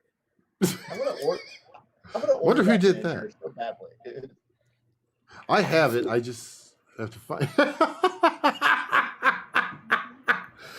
the look on her face. When she came in, she's like, she was a concerned citizen. Oh, she turned on your stream, huh? Well, wellness check. So your eye level with your figs. I got big red that's actually above me right now. And post, like, you can't see it, but it's like up here staring down at me. It's like, you will say the right things. Whoa, whoa, whoa, whoa, whoa. Okay. Oh, yeah. So what is your... My last dislike I talked about a big corporation that uses social media to bully people into stepping in line with them. And I kind of pointed it at a certain corporation, but I really just want to broaden that out to all corporations or all companies that don't want the money. They want the message. So anyway, that would be number 4. My bad. My dislike game that I would say would probably be Star Trek from FASA in like 1979. If you've ever watched an enjoyable episode of Star Trek, and I'm gonna get hate mail for this because I like everything Star Trek except for like TNG second season and before TNG second season. First season's horrible. Uh, the first season has some good stuff in it. It really does. But I wasn't a big fan of it. And then I'm a big fan of DS9. But there's none of that because this is from 1979, right before the motion picture came out. And I don't know if you understand this, but they made a game that is so unfun. You feel like you're role playing through the teenage Vulcan syndrome. Because there's not a single bit of fun that you're allowed to have. They've sucked it all out. They've brought over the Super Chupa 3000 and they've turned it on and they're sucking away all of the fun that this game could have. And instead of you discovering new life and new civilizations, you're trying to understand why you're making these rolls because the die challenges don't make sense. The character creation doesn't make sense. The way that they interpret how you create your alter ego, it does not compute. It does not make sense. Spock is there. Leonard Nimoy is next to you at the game table. This is not logical, Captain. And it is one of the worst RPGs I've ever played in my life. And I hate the game so much. Every time I've been coerced to play it, because I won't ever volunteer and be like, oh, this is a great idea, because it's not. I suicide my character. I have my character crack, and he starts using his phaser to blast other people, and then I die, and I'm can be excused from the table because it is that miserable of a game where I want to stop. I want to stop smelling daisies. I don't want to pet puppies anymore. I just want to blast these people in identical uniforms that look like me with the same 10-inch part in my hair. And I'm done. I'm done. Fuck you. Fuck your goddamn Federation. Fuck you. And that's me throughout the entire game of Star Trek, the role-playing game, 1979 FASA. Fuck you! Can I caveat that off that for just one little bit? Are we caveating after what the hairpiece said or what Bruce was saying through the hair? Doesn't matter. I'm just Okay. caveating off that. I can say that there's only one Star Trek game that comes close to being as miserable, and that is the Starfleet Battles role-playing game, Prime Directive, which was about as terrible. Oh. I'm playing one of those right now, but we're not doing the campaign. We're just doing the show. You are Not the probably playing the Modifius game. You are not playing. No, he's playing an actual. You move your little chits around the hex map. Yeah, And he what is it, Armadillo Press or whatever. He's playing the battle, the newer battles with the SSD cards and all that. Okay, yeah. So I love Starfleet Battles. I will not play the role-playing game Prime Directive. So I gotcha. Yeah. Now I like SFB. I like Starfleet Commander. I like Federation and Empire. I'm not going to play Prime Directive.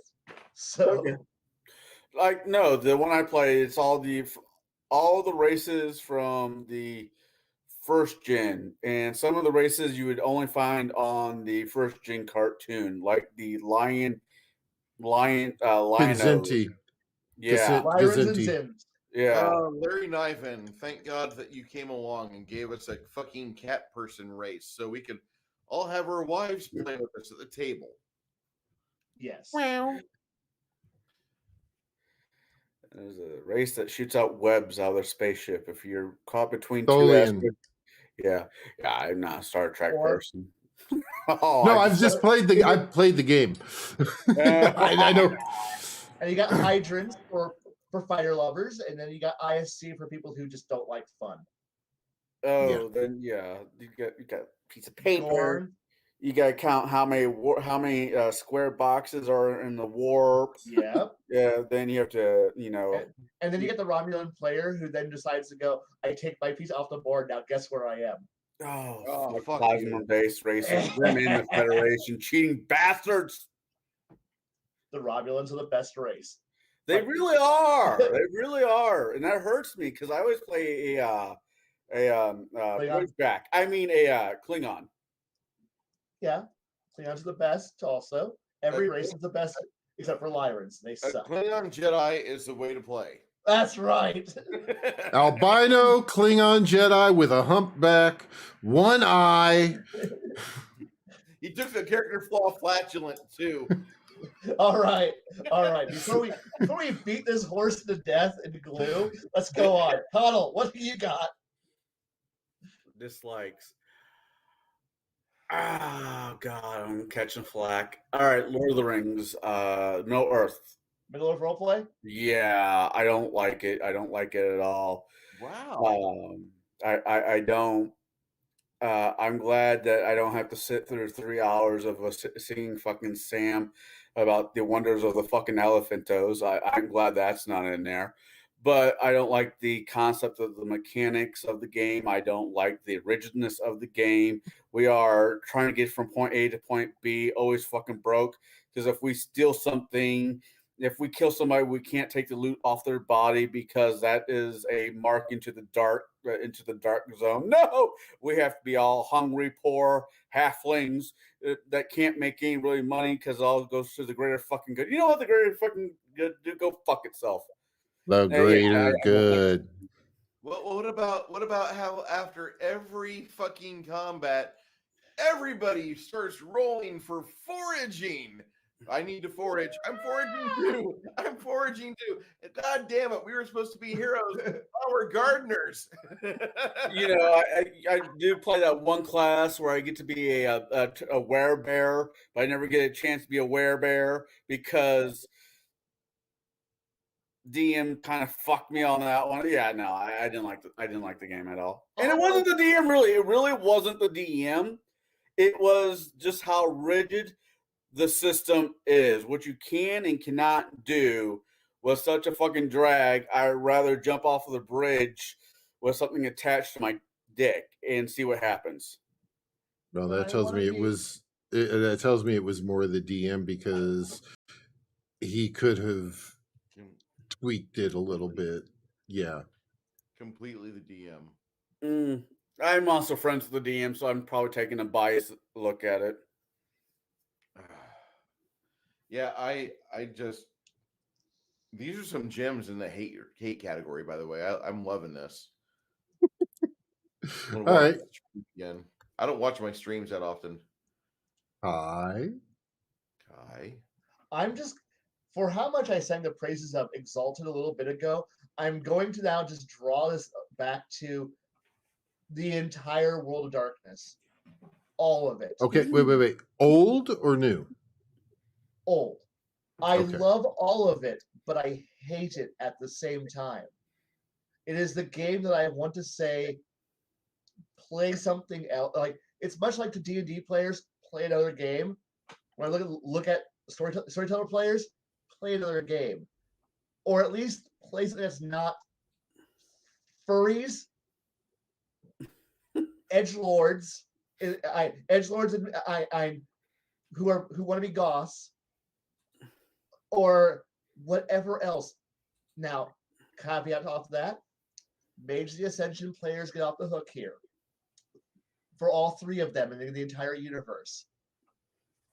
They're their own little place, and for the Changeling players, I don't know what you were doing wrong, but keep being your own fun over there in the corner. But to the two big problems in the room, the furballs and the fangs, who just ruin it for everything, and because they have to play They have to LARP this shit. I don't know why.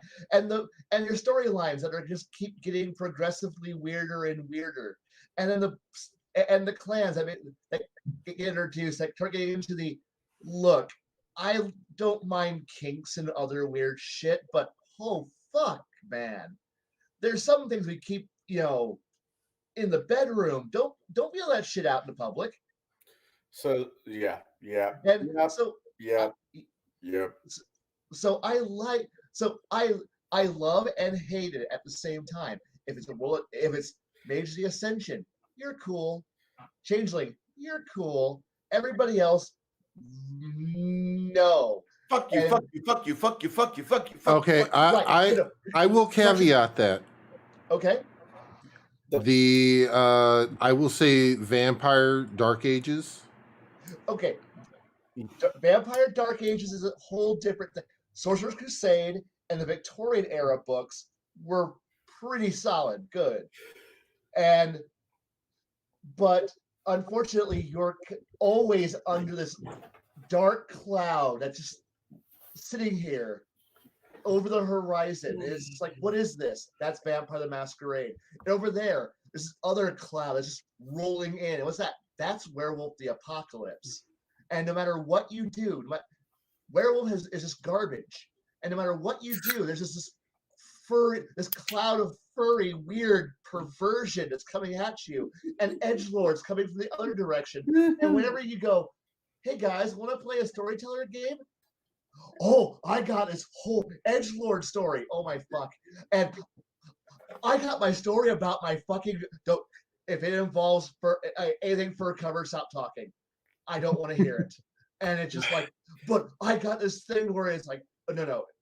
Your story will either be you being a drooling weird maniac, a horrible, Native American stereotype that you just because, fuck it, you want to be part of that, or kink master. Please don't do one of these three. Please don't. So there was one time where me and my girlfriend decided that we would just like play furries together, but we didn't have a lot of money. So what we did is we took the microfiber off the couch cushions and wrapped our bodies in that, and then we just like squirted lotion on each other all night, and it was we called it Werewolf the Apocalypse. And we had a wonderful time. And the thing is that I have enjoyed werewolf and vampire in the past. Mm-hmm. But the problem is that when you go out into the greater community, oh fuck, what did I do? And then you're like, hey, could we just play some Dark Ages or Sorcerer's Crusade for Mage the Ascension players? Or can we play some Victorian vampire? No, you can't. I hated the retro or the historical World of Darkness bullshit they pulled out on us. The Dark Ages vampire. I hated it because Dark Ages I liked. Well, no, I hated it because every fucking point in history that you would be playing where something might have actually happened logically due to politics. The goddamn, it was werewolves, it was mages, it was the fucking vampires. And they claimed like if a discotheque explodes in Israel somewhere, there's like 17 terror groups are like, we did it, no, we did it, no, we did it, no, we did it, Allah, and we did that. Well, it's the same fucking thing for everything White Wolf for their historical fucking World of Darkness bullshit. No, well, over here where like 17 people died, that was because of a Tremere or a Giovanni agent. And then whenever something important happened over here during the Crusades, it was really just the mages that were causing all of the what was that magic bullshit that you cast a spell, you suffer karma. Paradox or something like that. There we go, paradox. It was just a paradox backlash, and that caused this. It's just every fucking thing. Oh yeah, you can't even go through the history of the world according to One World by Night or vampire bullshit and be like, no, it was actually some piece of shit humans that did these little events here. But there's plenty of bad events elsewhere you could focus on and say, nope, we're responsible here. No.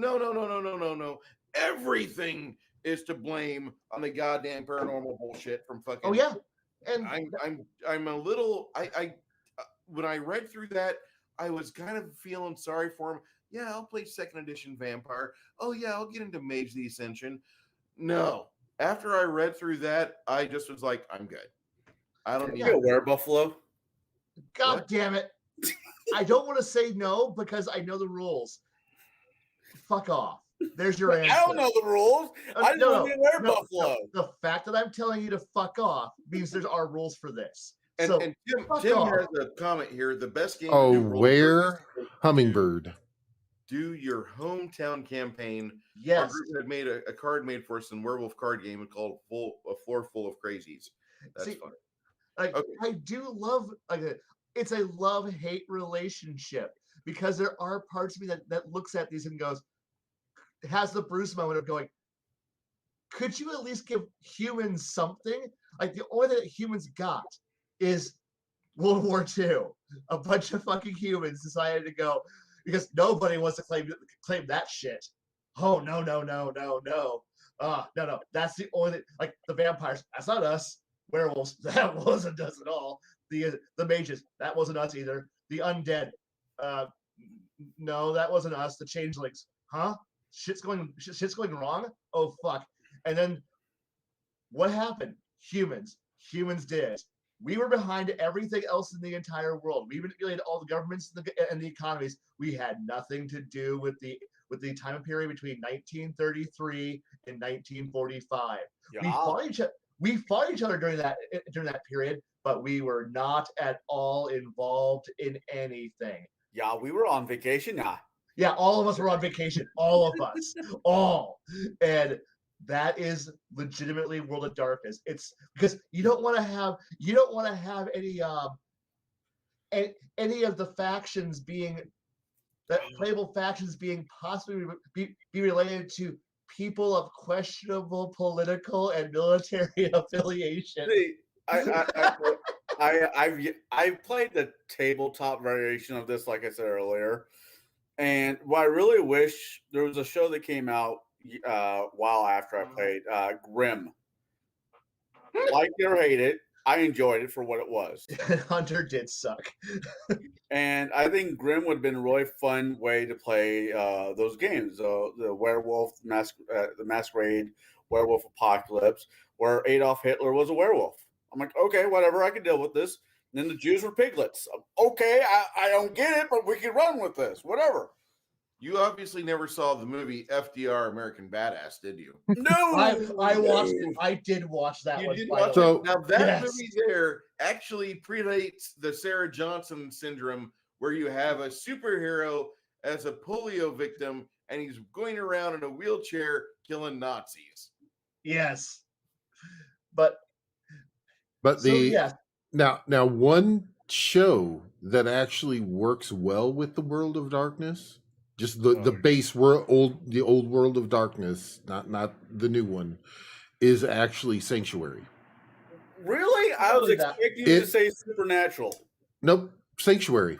Because if you think about it, because you're out there getting the oddities and bringing them in, and you can play into some of with the books of the other books and whatnot in there in order to bring it in, because my wife actually ran that and ran it that way. Now, I sat down at when I was still living with Mike and them. She ran a Firefly campaign. It was fun. I wanted to strangle one of the other roommates during the whole process of that game being ran, but her DMing was great. Now, conversely, Supernatural is what every Hunter player wishes their Hunter game was. Listen, but never will be, because Hunter is trash. Two good things that came out of Supernatural. One, the car. Yes. And the phrase "idjit." I've never heard that word before I saw that show. Oh, no, there was an episode where the teddy bear blew his fucking brains up. That was great. But "idjit" was actually the second best thing ever came out of that show. Okay. I think we've beat this one to death. Yeah. Right. Let's move on. Let's move on. Really We have haven't. Yes. one. We're still trying to talk over each other. No. Moving on. Moving on. Mine Say no more, knock, actually, knock, wink, wink. mine is Inomine from Steve Jackson Ooh. Games. Oh, Padre- God, yes. Yeah, This is such trash.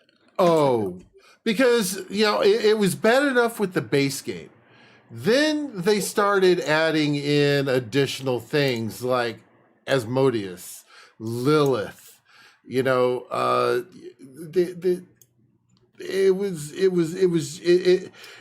were already on the roller coaster. The arms were up in the air. You were clicking up, and then all of a sudden it was like you felt it, there wasn't a downhill.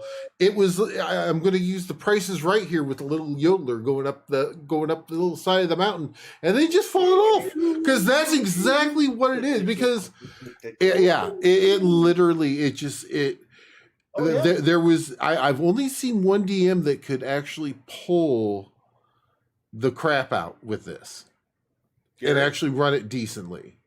Garrett, is there a vaudeville-esque strip joint in Peoria where they have a midget MC named Mike? Elliot's. I mean, I don't know why I know that, but it's Elliot. That I don't know. Okay, so I'm y'all need to go single. you need to go kidnap a midget out of Elliot's and have him run and nominate for you, because he used to live in Decatur and he used to run and nominate, and he ran it pretty well. He also used to run a really good World of Darkness that didn't have any of the historical bullshit. But yeah, over there, Cigar DM is like trying to trace the steps. How do I know this guy? How do I know that this is a vaudeville-esque strip or burlesque show in Peoria? How do I know this? What did I do? What was I drinking? Well, And he'll- what threw me off is you said burlesque, because I actually know a handful of actual burlesque performers. Well, yeah, So I'm we all sitting here do. going, wait a second. Which one And is it's it? like, it was a whole, I got nothing. It's Yeah, off they of, all look over 40 fucking OnlyFans right now, and I'm trying to room that off. So- Anyway, Okay. So we are at the 2-hour mark, and we still have, This might be it. Whatever. yeah. Actually, Anomine is where we're going to finish it. Anomine, and we're going to call it there. Because angels and demons are bullshit.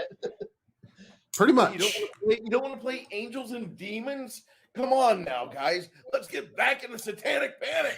Come on. No. If I want to watch something on that, I'll just turn on Lucifer. It's more entertaining. More horrible. Oh God. I prefer the comic book. Can I jack off with sandpaper instead? You can. I wouldn't recommend it. Only if you do it on OnlyFans. You can make some money that way. I mean, you've done less than more. Look, he's thinking about it. I'm making my eyebrows go twisted and have the hairs going all out like Peter DeVries or whatever the guy's name is from Dune. Oh God, yes. All right, so we're gonna go reverse order. Kai, do you got anything coming up? Yes, you do. Yeah, I'm probably be recording it Sunday, so that way I can host it later in the week. Yes. Excellent. Excellent. Your editor will definitely thank you for it when you send it to him. Yes, thank you. I need my HAL 9000. So,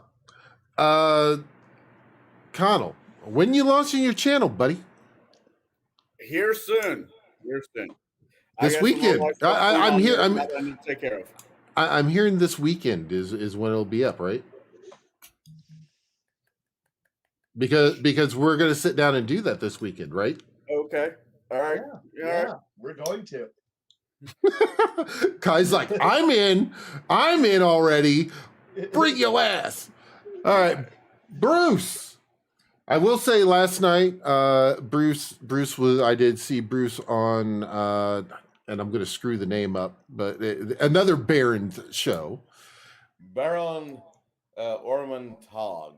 Yes, and actually, he did actually a really good job. And actually, I wouldn't mind having him on here sometime when we have a pretty good thing to discuss. I think he would actually, his point of views do kind of line up with a lot of ours, but he does have a few other views that. I mean, he's our age, and he came up, a little bit before I did, in the adolescence period. But he has a very similar mindset, and when it comes to gaming, the man is not a collector, because I can be a collector, but my books are not nearly as good of shape as his. Like, I've met comic book owners and comic book collectors that could take notes from this guy, because he has 30-year-old textbooks Yeah. for RPGs that don't have any dings.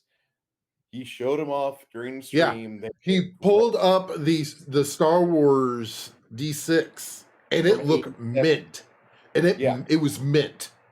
Yes. It was like, So, oof. Books yeah, are supposed I to be couldn't believe that. used. So yes, definitely make sure you do go and give Kai a sub. Definitely. Yeah.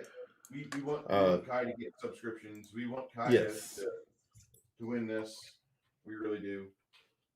Yes. I'm going to put Baron Norman Togg's channel in the chat. Okay. And this guy is a real good acquaintance of mine, and he streams on Sundays with some other friends of his on the Crime Time Kings. And you're friends with them too, Bruce.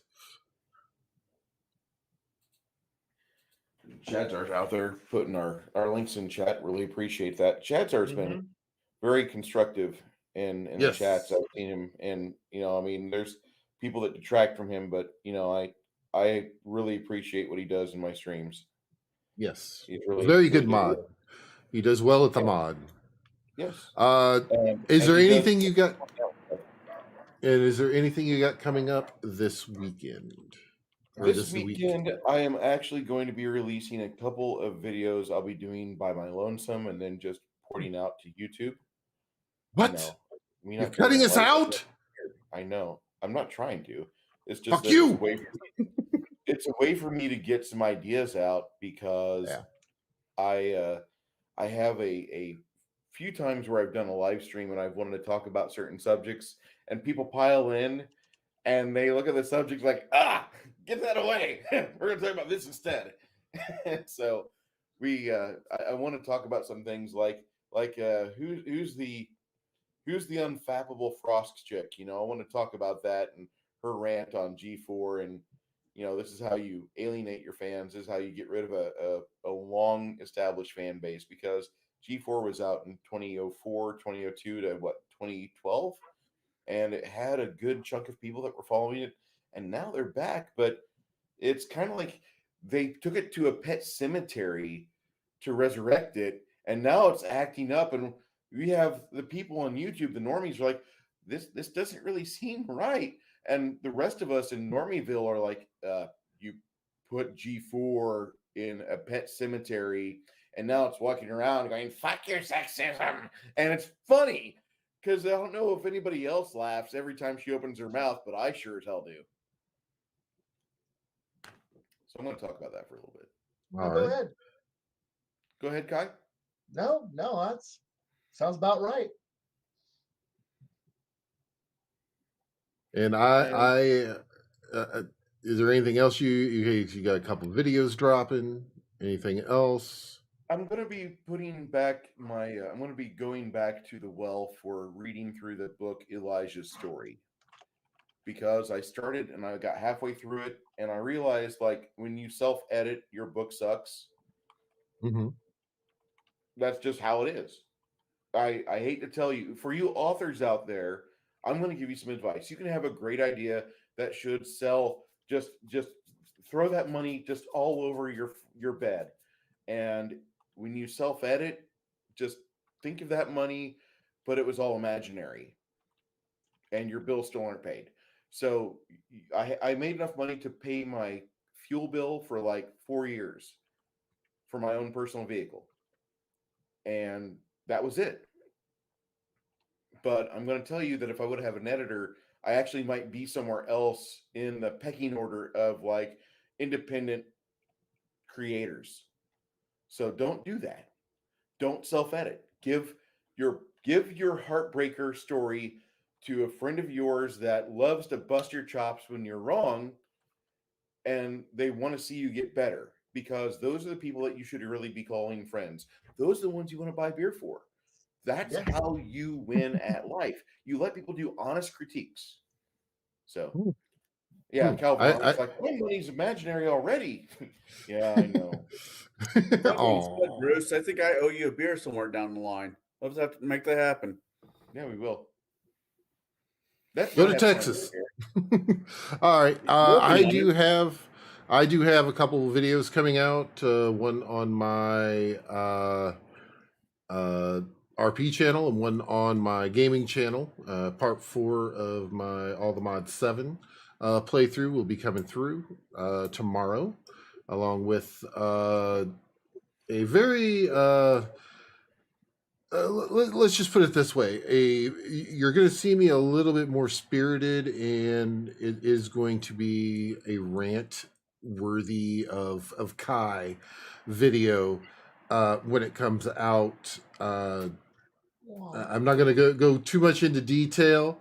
Definitely do make sure you do check it out, because yeah, I completely do rip a Kickstarter that is currently going on apart. Okay. So yeah, that's that's going to be the long and the short of where I'm going with that one. So yeah, I think that's about it. Does anybody else have anything? You don't want me to edit your novel. Please don't make me edit your novel. But Blaine, I love seeing red marks all over the paper. If I would have actually waited and let Garrett's wife edit my first novel, she was willing to do it, and she was like a halfway through it when I put it out in publication. I do have a red pen. So yeah. And he'll wait for you to pass out and draw penises on your face. No. We're I guess the big takeaway is we're waiting for Limitless Heroics video review to come out now. Do you have it ready to go, Garrett? Oh, it's been loaded since Sunday. It's coming out tomorrow. I like that. We're gonna be back here next Thursday night. Yes. I think this is a fun video with you. Yes, definitely. I will have to look and see, because I am going to be starting a new job, so I may be rolling in late. So my job, I get off work on average about 6 o'clock. Okay, so I leave the yard at 6:05. I'm in my own apartment by 6:30. Right now, with current traffic patterns, over the course of 11 miles. Now, I have to shower, shit, and shave, and get some food in me, and then I can see you guys and turn on things live. So we might be starting at 7:45. Sorry about that, chat. We love you. We really do. Life. Well, I'm supposed to get off at 6:30, and it's a 45-minute drive, and yeah. Okay. For the next 12 weeks. Because where I'm training at. Okay. We just had a guy pop in our chat named Soy-Based Jeremy. And if you guys ever see a character in my Discord named Felix that does amazing pencil art, that's Soy-Based Jeremy. And if you want him to meet, you'll talk to him. Uh-oh. He lost his hair in Vietnam. Almost a true story. When I left Vietnam, we were winning. Anyway, Oh, we're going to be back like herpes next Thursday, and we hope to see all of you. And there's a topic we're going to discuss, and we'll figure it out. But really appreciate everybody in the chat showing up tonight. Shadzar, thank you for being an awesome modder. Calvinani, Sultry Sherry, or the lovely Sherry, Soy-Based Jeremy, Tim Christ, everybody that showed up in chat. yeah. Literally, you guys Force, have made Force, it. yeah. Force, NZTNT, let's see, Hungry Ewok, Myers, all, let's see, Shotter, everybody who showed up in mine also, thank you very much. And I think we're going to call this one a wrap, boys. I think you did really well. Thank you so much for showing up, everybody. Mhm. Cigar DM, Kai, Baron G Rock, thank you for being part of my panel tonight. I really do owe it to you guys to be here. Otherwise, I'd be talking to myself with no chat. Thank you. All right. Chat. Thank you again for showing up for our stream tonight. Agreed. And we'll catch you next week, everybody.